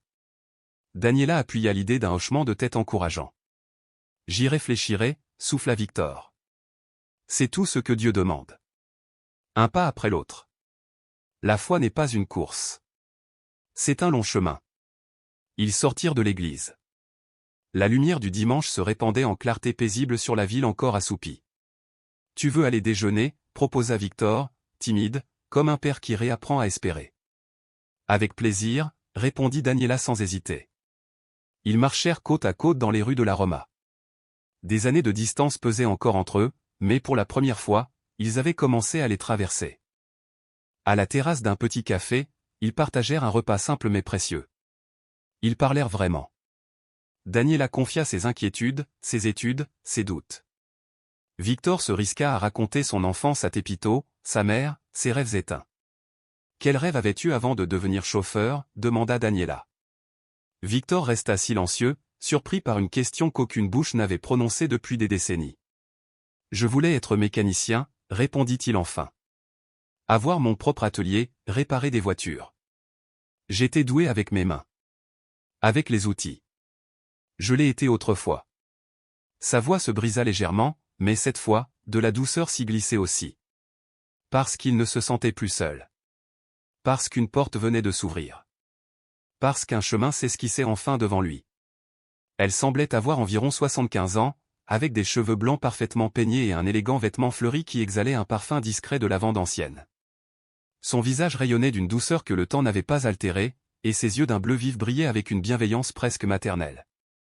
Lorsque Victor murmura avec hésitation qu'il ne savait pas très bien ce qu'il faisait là, qu'il n'était pas venu depuis tant d'années, la dame répondit avec un sourire légèrement amusé que revenir en un tel lieu, après une si longue absence, ressemblait à rentrer chez soi après un voyage interminable. La maison n'est jamais partie, vous savez. Elle attendait simplement votre retour. Elle posa alors sa main délicatement sur son bras, un geste si naturel que Victor n'eut pas la force de s'en dégager, et elle le guida vers l'intérieur de l'église. L'instant où il franchit le seuil, ses sens furent envahis. La voûte impressionnante se déployait au-dessus d'eux, couverte de fresques où anges et saints semblaient flotter dans un ciel éternel. Les bancs de bois poli reflétaient la lumière chaude des cierges allumés sur les autels latéraux. L'air était saturé de l'odeur du bois ancien, d'encens et de fleurs fraîches qui rehaussaient le cœur. Au fond de l'abside, un Christ crucifié, sculpté avec un réalisme pénétrant, le fixait de ses yeux sombres, comme s'il scrutait sa conscience jusqu'au plus profond de son âme. Les jambes de Victor vacillèrent sous l'émotion. La dame murmura doucement, presque à l'oreille, « Respirez. Il n'est pas en colère contre vous. Jamais il ne l'a été. » Elle l'entraîna vers un banc situé au milieu de la nef. Il s'assit, tremblant légèrement, cherchant à maîtriser les émotions qui menaçaient de le submerger. « Première fois depuis longtemps » demanda-t-elle avec une voix douce comme une caresse. Victor inclina simplement la tête. Il craignait qu'ouvrir la bouche ne fasse éclater en sanglots tout ce qu'il contenait encore. « J'ai connu cela » confia-t-elle. « J'ai passé 32 ans sans mettre le pied dans une église.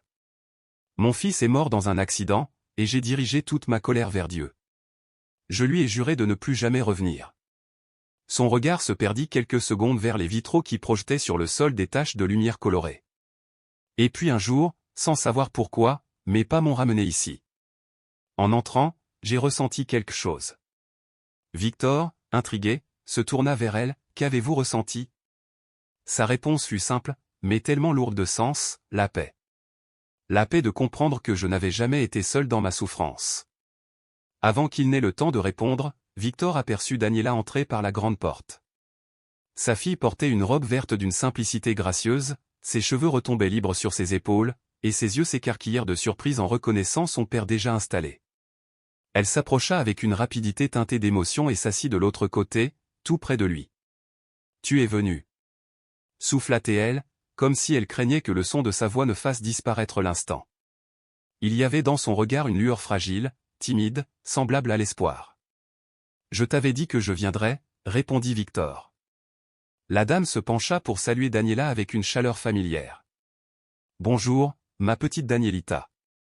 Tu as amené de la compagnie aujourd'hui. » Daniela répondit que l'homme à ses côtés était son père, ce à quoi la vieille dame rétorqua doucement, « Je le savais déjà. On reconnaît toujours les liens du sang. Vos yeux se ressemblent. » Elle se présenta sous le prénom de Doña Luz, un nom qui lui convenait parfaitement, tant elle semblait incarner la lumière dans cet espace sacré. La messe commença. Le père Ernesto, un prêtre aux tempes grisonnantes et à la voix chaude et puissante, s'avança vers l'autel. Le chœur entonna un hymne que Victor n'avait jamais entendu, mais la musique s'éleva vers les hauteurs comme une prière qui ne demandait aucun mot. Il se sentit maladroit, perdu dans les gestes et les postures, se lever, s'asseoir, s'agenouiller. Daniela, d'un léger contact du bras, le guidait sans même le regarder. De l'autre côté, Doña Luz lui adressait de petits signes discrets. Cette sollicitude silencieuse l'émouvait presque autant que le lieu. La lecture de l'Évangile fut tirée de Saint Luc, l'histoire du fils prodigue. Victor tenta de se concentrer, mais les mots semblaient flotter autour de lui, comme étouffés dans du verre dépoli. Pourtant, lorsque vint le moment de l'homélie, quelque chose changea. La voix du prêtre devint plus grave, plus dense. Dans chaque phrase, Victor eut l'impression qu'il parlait de lui, à lui, pour lui. Qui parmi vous ne s'est jamais senti comme le fils prodigue? Qui n'a jamais regretté d'avoir gâché des années, blessé ceux qu'il aime, ou pris des chemins qui l'éloignaient de tout ce qui comptait vraiment? Victor sentit son cœur se serrer. Le prêtre poursuivit, ce fils revient sans illusion, brisé, honteux, se disant indigne d'être appelé encore un fils. Il prépare un discours plein de remords. Pourtant, dès que son père l'aperçoit au loin, il court vers lui. Il ne marche pas avec dignité, il court, il le serre contre lui avant même qu'il ait pu prononcer son pardon. Pourquoi? Un silence s'installa. Le temps sembla suspendu. Parce que l'amour de Dieu ne nous attend pas lorsque nous sommes parfaits. Il ne reste pas à distance jusqu'à ce que nous ayons réparé chaque faute ou mérité chaque caresse. Il court vers nous précisément quand nous tombons, lorsque notre cœur se brise et que nous croyons ne plus valoir rien. À ces mots, les larmes de Victor commencèrent à couler sans qu'il puisse les retenir. Chaque phrase semblait destinée à fissurer la cuirasse qu'il avait bâtie depuis des décennies. Il sentit la main de Daniela chercher la sienne et la serrer avec tendresse. De l'autre côté, Donia Luz posa une main douce sur son dos, comme une présence rassurante. Le prêtre reprit, peut-être existe-t-il ici, parmi nous, quelqu'un qui a été loin de Dieu durant de trop longues années. Quelqu'un qui se croit irrécupérable. Je vous le dis aujourd'hui, il attend. Depuis toujours. Et au premier pas que vous ferez vers lui, il viendra à votre rencontre en courant, sans poser de questions, sans reproche. Il vous prendra dans ses bras et vous dira « Bienvenue chez toi ». Quelque chose se brisa en silence à l'intérieur de Victor. Pas un fracas, mais une digue qui cède.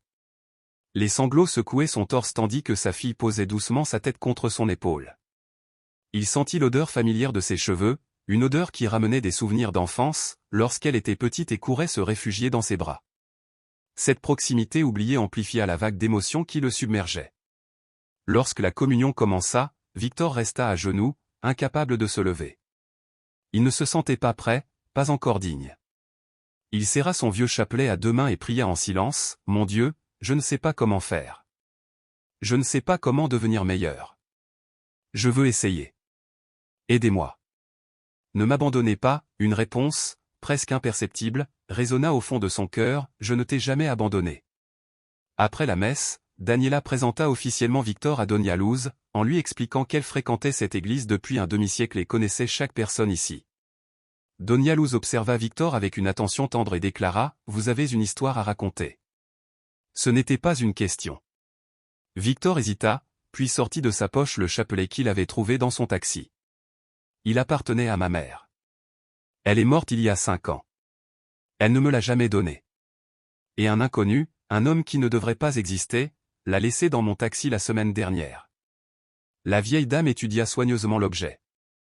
Ses doigts glissèrent sur le crucifix où se trouvaient d'infimes inscriptions. Voyez ces lettres. C'est du latin, nunquam solu. Cela signifie, jamais seul. Ce chapelet est très ancien, les perles viennent du bois d'olivier de Terre Sainte. On n'en fabriquait plus depuis le VIe siècle. Il a traversé les générations jusqu'à vous. Victor frissonna. Votre mère a confiance en vous depuis le ciel, ajouta-t-elle. Votre histoire n'est pas finie. Dieu n'en a pas terminé avec vous. Cet homme dans votre taxi n'est pas venu par hasard. Il est venu vous remettre ce que vous aviez perdu.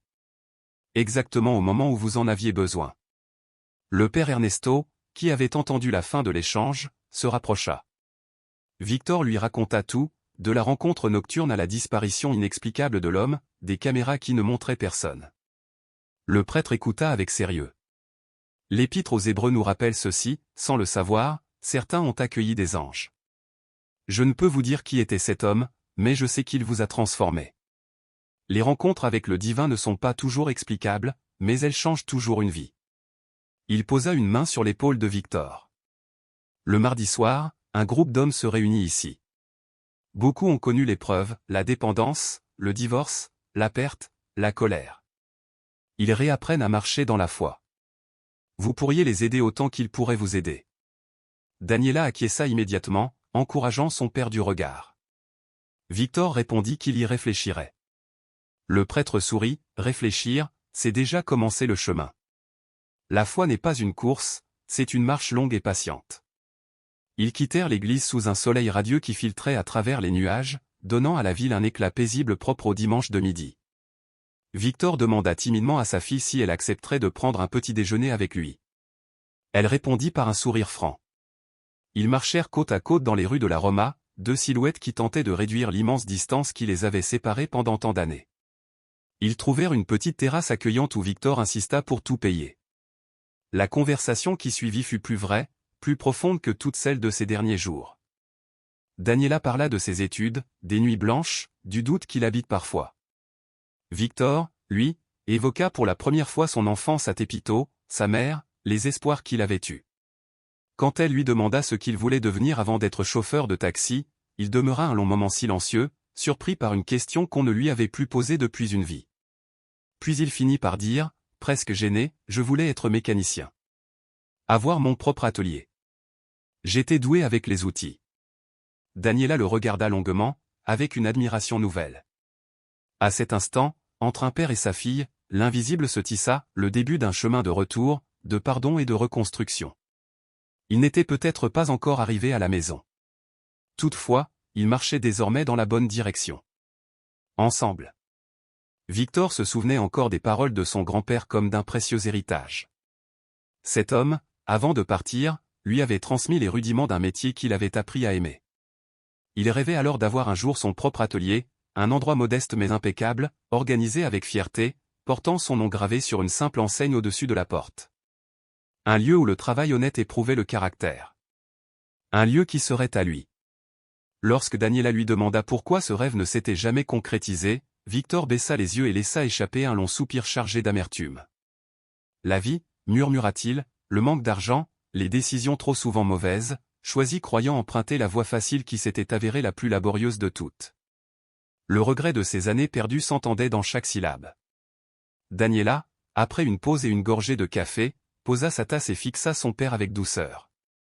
Elle lui dit qu'il n'était jamais trop tard pour changer. Elle lui rappela qu'elle avait réussi à lui pardonner un peu.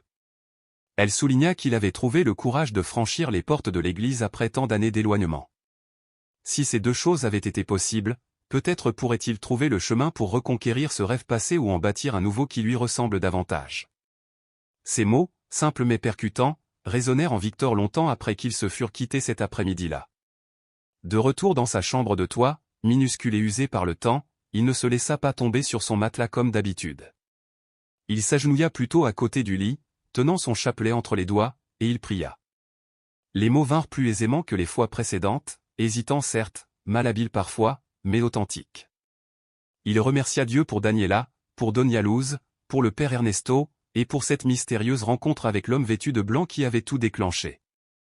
Il demanda la force de persévérer dans le changement entrepris, la sagesse de devenir un père présent et aimant, la patience d'apprendre à vivre autrement, sans s'en vouloir à chaque faux pas.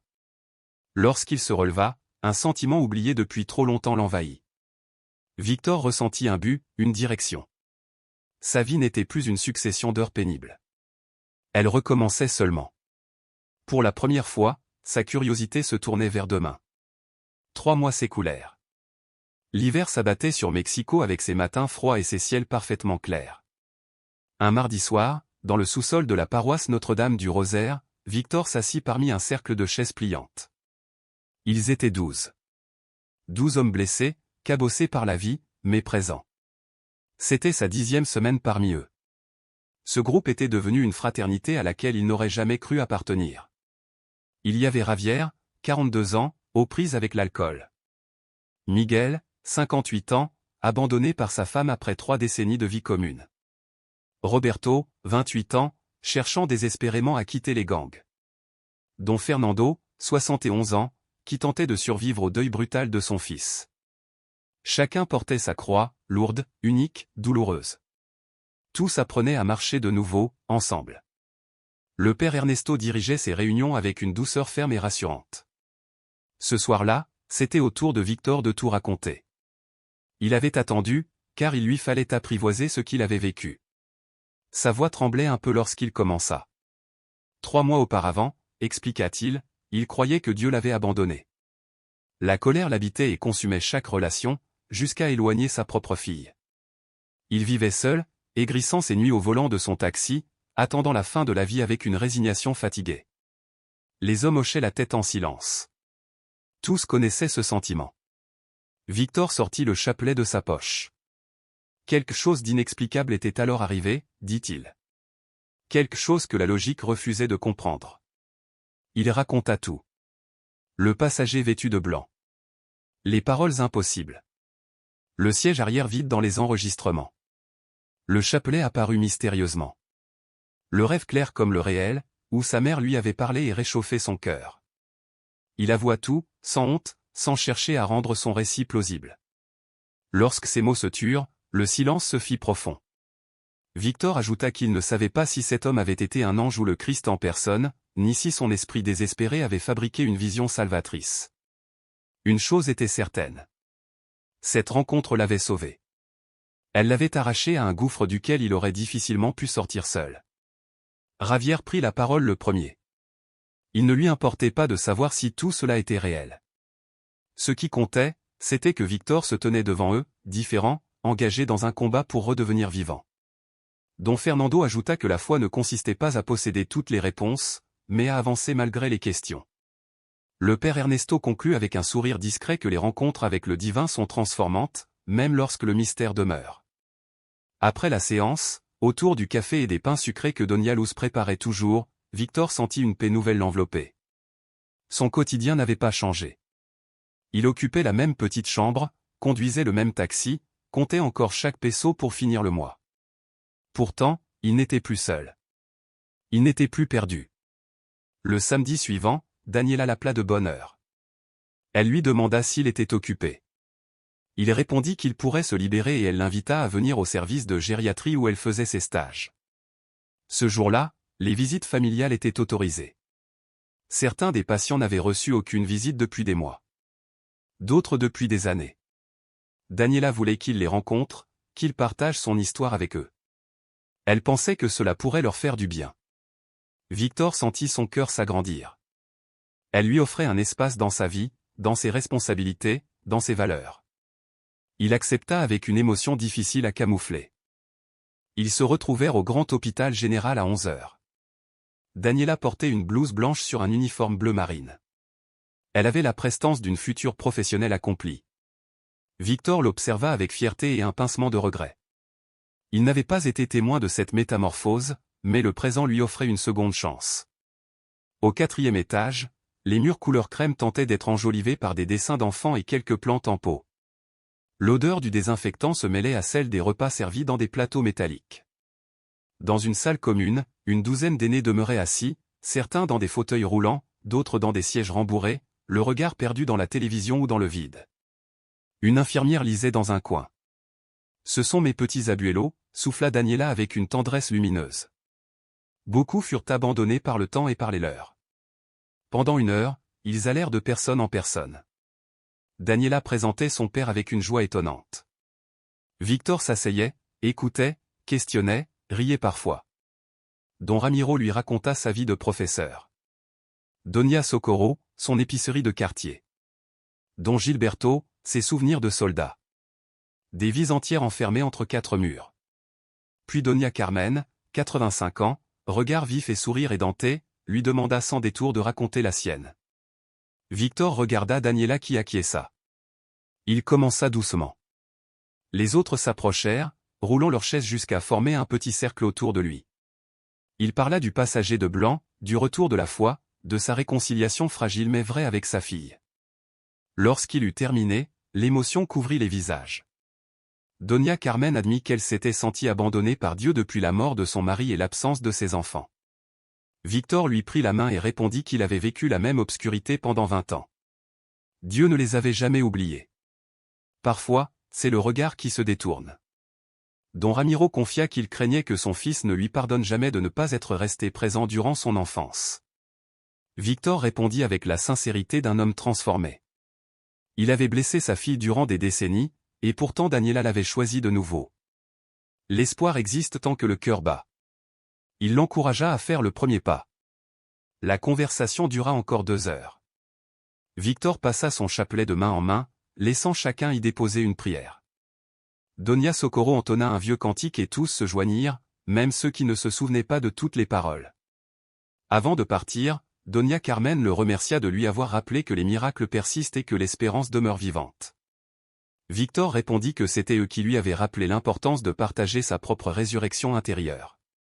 Ce soir-là, après avoir déposé Daniela chez elle, il ne rentra pas chez lui. Il prit la direction de la même église où l'homme en blanc avait disparu 3 mois plus tôt. L'église San Juan de Dios reposait dans le calme nocturne. La ville semblait retenir son souffle. Victor coupa le moteur, descendit du taxi et marcha jusqu'aux grandes portes de bois, fermées comme cette nuit-là. Le chapelet pendait désormais à son cou. Il posa les doigts sur les perles lisses, respirant l'air froid de minuit. Sans savoir exactement à qui il s'adressait, il parla dans l'obscurité.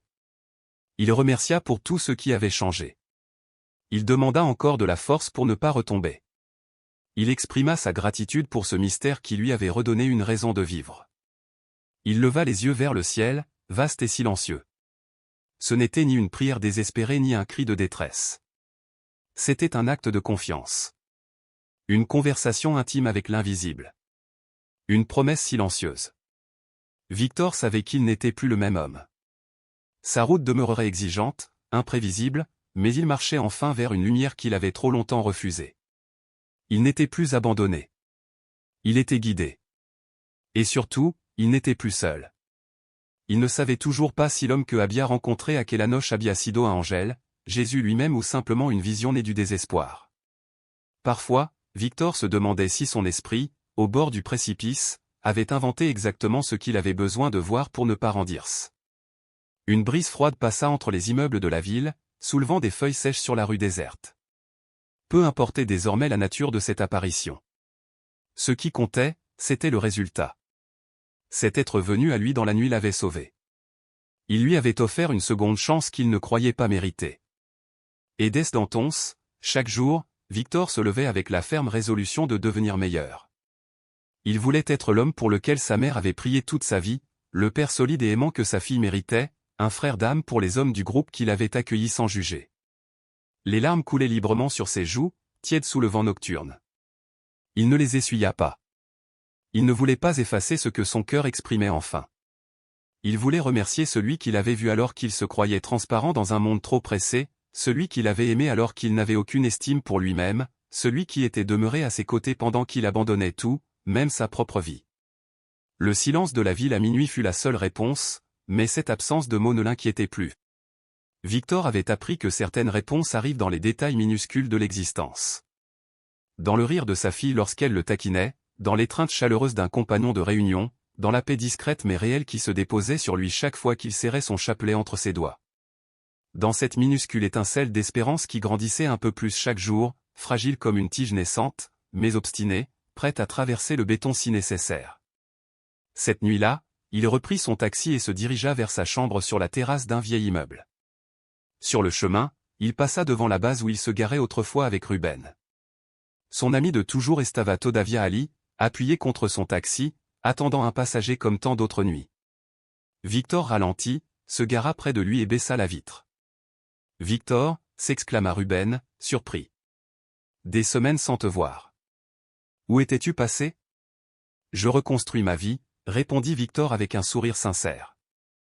Ruben remarqua le chapelet autour de son cou, lumineux sous les lampadaires. « Tu crois encore à cette histoire de passager fantôme ?»« Ce n'était pas un fantôme, » répondit Victor d'une voix tranquille, sûre. C'était autre chose. Et cela a tout changé. Ruben l'observa longuement, presque avec méfiance d'abord, puis avec un étonnement mêlé d'admiration. « Tu as l'air différent, compadre, finit-il par dire. Plus léger. Comme si on t'avait enlevé un poids des épaules. Victor hocha la tête. C'est exactement la sensation. Ruben resta silencieux un instant, puis sa voix s'adoucit. Tu sais, mon mariage ne va pas bien. Depuis des années je suis en colère contre ma femme, contre mes enfants, contre moi-même. Ce groupe dont tu m'as parlé à l'église, tu crois que je pourrais y aller ? Le cœur de Victor sembla s'élargir dans sa poitrine, comme si une lueur nouvelle venait de s'y allumer. Non seulement tu peux y aller, dit-il doucement. Tu devrais y aller. Nous nous réunissons tous les mardis à 19h. Ce serait un honneur de t'y accueillir. Il nota l'adresse de la paroisse et lui donna son numéro. Cette fois, dans la voix de Ruben, il y avait une reconnaissance sincère. Merci de ne pas avoir abandonné, murmura-t-il. Lorsque Victor s'éloigna, il comprit enfin quelque chose d'essentiel. Son histoire n'était pas seulement la sienne. Chaque fois qu'il la partageait, chaque fois qu'il témoignait que le changement était possible, il semait une graine de foi dans quelqu'un d'autre. Sa renaissance devenait contagieuse. Sa douleur transformée se métamorphosait en espérance pour autrui. 3 mois et demi s'étaient écoulés depuis cette mystérieuse nuit. C'était désormais la veille de Noël. Victor se tenait devant le miroir du petit appartement de sa fille, ajustant le col d'une chemise propre. Elle n'était pas neuve, mais Daniela l'avait lavée et repassée, y mettant un soin tendre. Dans la pièce, Rossio, son ex-épouse, était là aussi. Les premières minutes avaient été étranges, pleines d'un passé qui ne savait pas encore à quelle place se mettre. Le temps avait marqué leur visage, les cheveux gris étaient plus nombreux, les rides plus profondes. Malgré tout, Rossio demeurait la femme qu'il avait aimée dans une autre vie, lorsque les erreurs ne les avaient pas encore éloignés. Daniela m'a dit que tu as changé, avait-elle murmuré lorsqu'il était entré. Je fais de mon mieux, avait-il simplement répondu. Je sais que je ne peux pas refaire le passé, mais j'essaie de réparer le présent. Elle l'avait fixé longuement, puis avait hoché la tête. Je suis contente pour toi. Et pour Daniela. Ce n'était ni un pardon absolu ni une réconciliation amoureuse, mais c'était déjà beaucoup. Une paix fragile, à peine éclose, remplaçait maintenant les blessures anciennes. Ils s'installèrent tous les trois autour d'une table petite mais décorée avec affection. Le studio modeste de Daniela brillait grâce aux lumières accrochées au mur et à un petit sapin en plastique paré de guirlandes simples. La jeune femme avait préparé un dîner humble, mais digne d'une fête, du dindon, une salade de pommes, un punch parfumé aux fruits. Avant de commencer, elle avait regardé son père avec douceur. « Tu veux faire la prière, papa ?» Il sentit son cœur battre plus fort. Les regards de Rossio et de Daniela pesaient sur lui, non comme un jugement, mais comme une invitation pleine d'espérance. Il prit le chapelet autour de son cou, respira profondément et parla avec gravité. « Seigneur, merci pour cette nuit. Merci pour cette famille que je ne méritais pas et que tu me permets pourtant de reconstruire pas à pas. Merci pour Daniela, pour son cœur généreux qui m'a offert une deuxième chance. Merci pour Rossio, pour avoir supporté mes années les plus sombres et pour être ici ce soir. Merci aussi pour les aliments que nous allons partager. » Il s'arrêta une seconde, ému par ses propres mots. Et merci de ne jamais avoir abandonné. Merci de m'avoir envoyé des signes lorsque je sombrais, de m'avoir rappelé que je n'étais jamais seul, pas même dans les nuits les plus obscures. Amen. Amen, répondirent Rossio et Daniela, à l'unisson. Le repas se déroula dans une atmosphère douce. Ils évoquèrent des souvenirs légers. Daniela parla des patients de l'hôpital, avec des rires et parfois une petite larme. Rossio raconta son travail dans une librairie. Victor partagea des anecdotes amusantes de ses courses en taxi. Il ne mentionna pas l'homme vêtu de blanc, pas ce soir, mais il était là, silencieux dans son cœur, témoin invisible de cette réconciliation. Après le repas, en prenant un café bien chaud, Daniela tendit un paquet à Victor. « Ce n'est pas grand-chose, mais j'ai pensé à toi en le voyant. » Il ouvrit délicatement le papier doré. Un cadre en bois apparut, avec une photographie ancienne, Daniela, âgée d'accent grave peine 5 ans, assise sur les épaules de son père, éclatant de rire. Et lui, jeune, souriant à la vie. Sous la photo, quelques mots tracés de la main de sa fille, « Il n'est jamais trop tard pour recommencer. » Les larmes envahirent ses yeux sans qu'il cherche à les stopper. « Merci, ma fille. C'est le plus beau cadeau que j'ai jamais reçu. » Ils s'étreignirent longuement. Un véritable câlin, sincère, entier, comme ce qu'ils n'avaient plus partagé depuis tellement d'années. Rossio les regardait, émue elle aussi, consciente de l'importance de ce moment. Lorsque Victor regagna finalement sa chambre, il était presque minuit. La ville brillait de 1000 couleurs, illuminée par les décorations de Noël et par les éclats des feux d'artifice. Les voix joyeuses des posadas résonnaient dans les ruelles. Le vent portait la promesse d'un avenir nouveau. Il monta les escaliers étroits de l'immeuble, poussa la porte de son petit logement et alluma la lumière. La pièce était la même, étroite, froide, rudimentaire. Pourtant, il la voyait désormais avec d'autres yeux. Ce n'était plus un lieu de défaite. C'était le point de départ d'une ascension, le site silencieux où l'espérance avait germé pour la première fois. C'était là que Dieu l'avait trouvé, effondré au bord de l'abîme, et lui avait tendu la main. Victor s'assit sur son lit, serra une dernière fois le chapelet contre sa poitrine et ferma les yeux. Au milieu du tumulte de la ville en fête, il se sentit envahi par une paix profonde. Sa vie n'était plus une chute. Elle était devenue un chemin de retour vers la lumière. Il n'était plus seul. Il accrocha avec soin la photographie que Daniela lui avait offerte sur le mur défraîchi de sa petite chambre, juste au-dessus de son maigre matelas posé à même le sol. La lumière faible de l'ampoule oscillante éclaira le cadre bon marché, mais pour lui, cette image ne valait pas un simple morceau de papier. C'était un ancrage, un rappel de la seule personne qui avait continué à croire que sa vie pouvait encore tourner autrement. Une bouée dans un océan de regrets. Puis, comme il le faisait désormais chaque soir, il se mit à genoux. Ses os protestèrent légèrement contre le béton froid, mais il ne prêta aucune attention à l'inconfort. Il avait entre les mains son rosario, dont les grains de bois avaient déjà commencé à s'adoucir sous la caresse répétée de ses doigts. Il ferma les yeux, expira lentement, et se laissa glisser dans cette conversation intime qu'il avait réapprise récemment. « Seigneur » murmura-t-il. Les mots se formèrent avec difficulté au début, comme un muscle rouillé qui tente de se remettre en mouvement. Je ne sais pas ce que l'avenir me réserve. Je ne sais pas si, un jour, j'aurai enfin ce petit atelier mécanique dont j'ai toujours rêvé. Je ne sais même pas si Rossio et moi pourrons un jour devenir véritablement amis, malgré toutes les blessures que nous avons accumulées. Il fit glisser une perle du chapelet entre ses doigts, cherchant dans ce geste simple un semblant de réconfort. Ses yeux restèrent clos, comme pour mieux s'arracher à la grisaille de sa vie quotidienne. Je ne sais pas combien de temps il me reste sur cette terre, pas plus que je ne sais comment réparer toutes les erreurs commises. Un léger tremblement passa dans sa voix. Mais je sais ceci, chaque journée que tu m'offres est un cadeau. Chaque occasion de devenir meilleur est une grâce. Chaque instant auprès de ma fille est un miracle que je ne méritais pas. Une autre perle glissa. Un souffle. Une larme peut-être. Merci, pour cet homme vêtu de blanc, qui qu'il soit, quoi qu'il soit. Merci de t'être servi de lui pour me réveiller, pour me rappeler que je compte, que tu me vois, que je suis aimé. Il inspira profondément. Merci de me montrer que même ma vie brisée peut encore servir à quelque chose de bon. Lorsque les mots s'éteignirent, il resta immobile. Le silence s'installa autour de lui, un silence vivant et vibrant.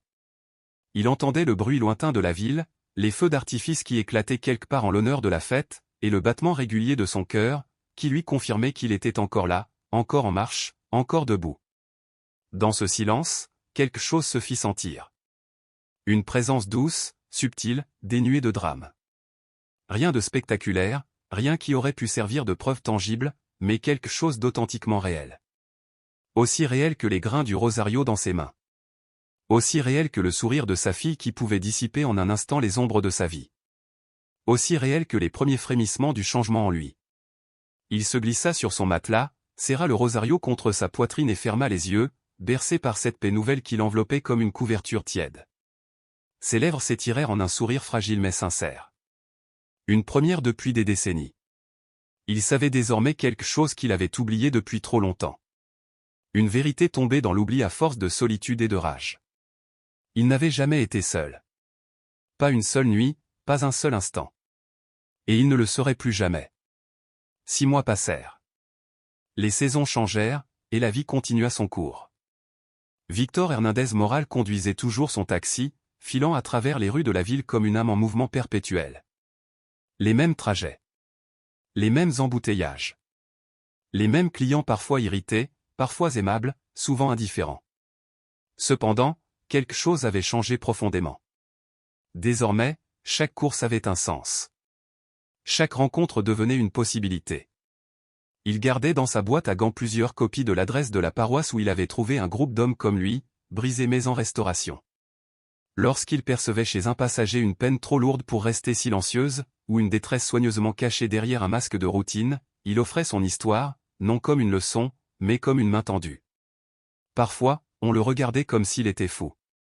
Quelques passagers détournaient le regard, souriaient poliment, changeaient de sujet, pressés d'oublier ces confidences inattendues. D'autres refusaient toute implication, murés dans leur propre bataille. Cependant, il y avait ceux, rares mais précieux, qui écoutaient. Qui s'accrochaient à ses paroles comme à une planche de salut dans une mer déchaînée. Ceux qui, comme lui autrefois, avaient besoin d'une étincelle pour se souvenir qu'ils n'étaient pas perdus pour toujours. 3 d'entre eux avaient déjà accepté de venir au groupe de soutien de la paroisse. Ruben, un jeune ingénieur brillant qui avait perdu son travail et son estime de soi en même temps. Un père divorcé qui vivait dans sa voiture, incapable de payer un loyer avec son maigre salaire. Et un 3e homme, à peine plus âgé que Victor, qui cherchait simplement à comprendre comment continuer de vivre. À chaque fois que l'un d'eux hésitait, posait une question, cherchait un chemin, Victor touchait machinalement le rosario pendu à son cou. Ce rosario ne quittait jamais sa peau. Pas un jour. pas une nuit. Il le portait comme on porte une armure de lumière. Lorsqu'on lui demandait son histoire, ses yeux s'illuminaient d'une émotion difficile à contenir. Il racontait la nuit où tout avait basculé. La nuit où, aveuglé par sa colère, il avait insulté un passager mystérieux, pour découvrir ensuite que ce passager n'était pas comme les autres. Une rencontre impossible. Un instant qui avait fissuré ses certitudes, qui avait bouleversé son cœur et redessiné sa trajectoire. Il ne prétendait pas comprendre ce qui s'était vraiment passé. Il n'avait jamais revu cet homme vêtu de blanc. Il n'avait vécu aucune autre vision bouleversante. Sa vie ne s'était pas soudainement transformée en conte de fées. Il avait encore des factures à payer, des erreurs à assumer, des relations à réparer. Il restait terriblement humain, avec ses imperfections et ses failles. Cependant, il y avait une vérité incontestable qu'il portait dans le fond de son âme. Cet instant, aussi irréel qu'il puisse paraître, avait été authentique. Non pas parce qu'il avait des preuves matérielles, mais parce que les fruits de cet instant étaient visibles. Il pouvait les toucher, les compter, les offrir aux autres. Le changement était réel. L'amour qui se frayait un chemin dans son quotidien était réel. La paix qui revenait demeurer en lui après tant d'années d'orage était réelle. Et cela suffisait. Un soir, après avoir déposé un dernier client et garé son taxi sous la lumière vacillante d'un lampadaire, il resta un long moment les mains posées sur le volant. Les bruits de la ville formaient une symphonie désordonnée autour de lui. Il observa son propre reflet dans le rétroviseur. Ses cheveux poivre et sel avaient un peu plus blanchi. Ses yeux, bien que encore fatigués, portaient une vivacité qui ne lui était plus familière depuis longtemps. Il pensa à Daniela. À Rocio. À ce qu'il avait perdu et à ce qu'il commençait lentement à reconstruire. Certes, la route restait longue. Les cicatrices demeuraient. Pourtant, il avait enfin la certitude de marcher vers quelque chose de meilleur. Il avait compris que les miracles ne se produisent pas seulement dans les grandes révélations spectaculaires, mais souvent dans les petites conquêtes de chaque jour. Dans le courage de demander pardon. Dans la force de tenir bon. Dans la simplicité d'un sourire offert à quelqu'un qui souffre. Tous les passagers ne laissaient pas de pourboire. Certains montaient pour critiquer, d'autres pour se taire, d'autres encore pour déverser leur colère ou leur frustration. Toutefois, chaque personne qui entrait dans son taxi représentait une opportunité de semer une graine. Un mot. Un regard. Une écoute véritable. Une invitation à croire encore. Victor releva la tête, posa une main sur son cœur où reposait le rosario, et murmura avec gratitude. Merci de ne pas m'avoir lâché.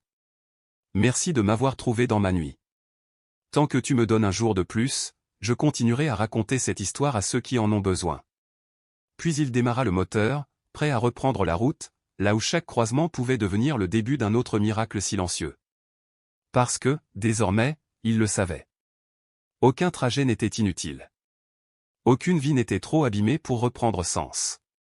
Et aucun homme n'était jamais vraiment seul. Jamais.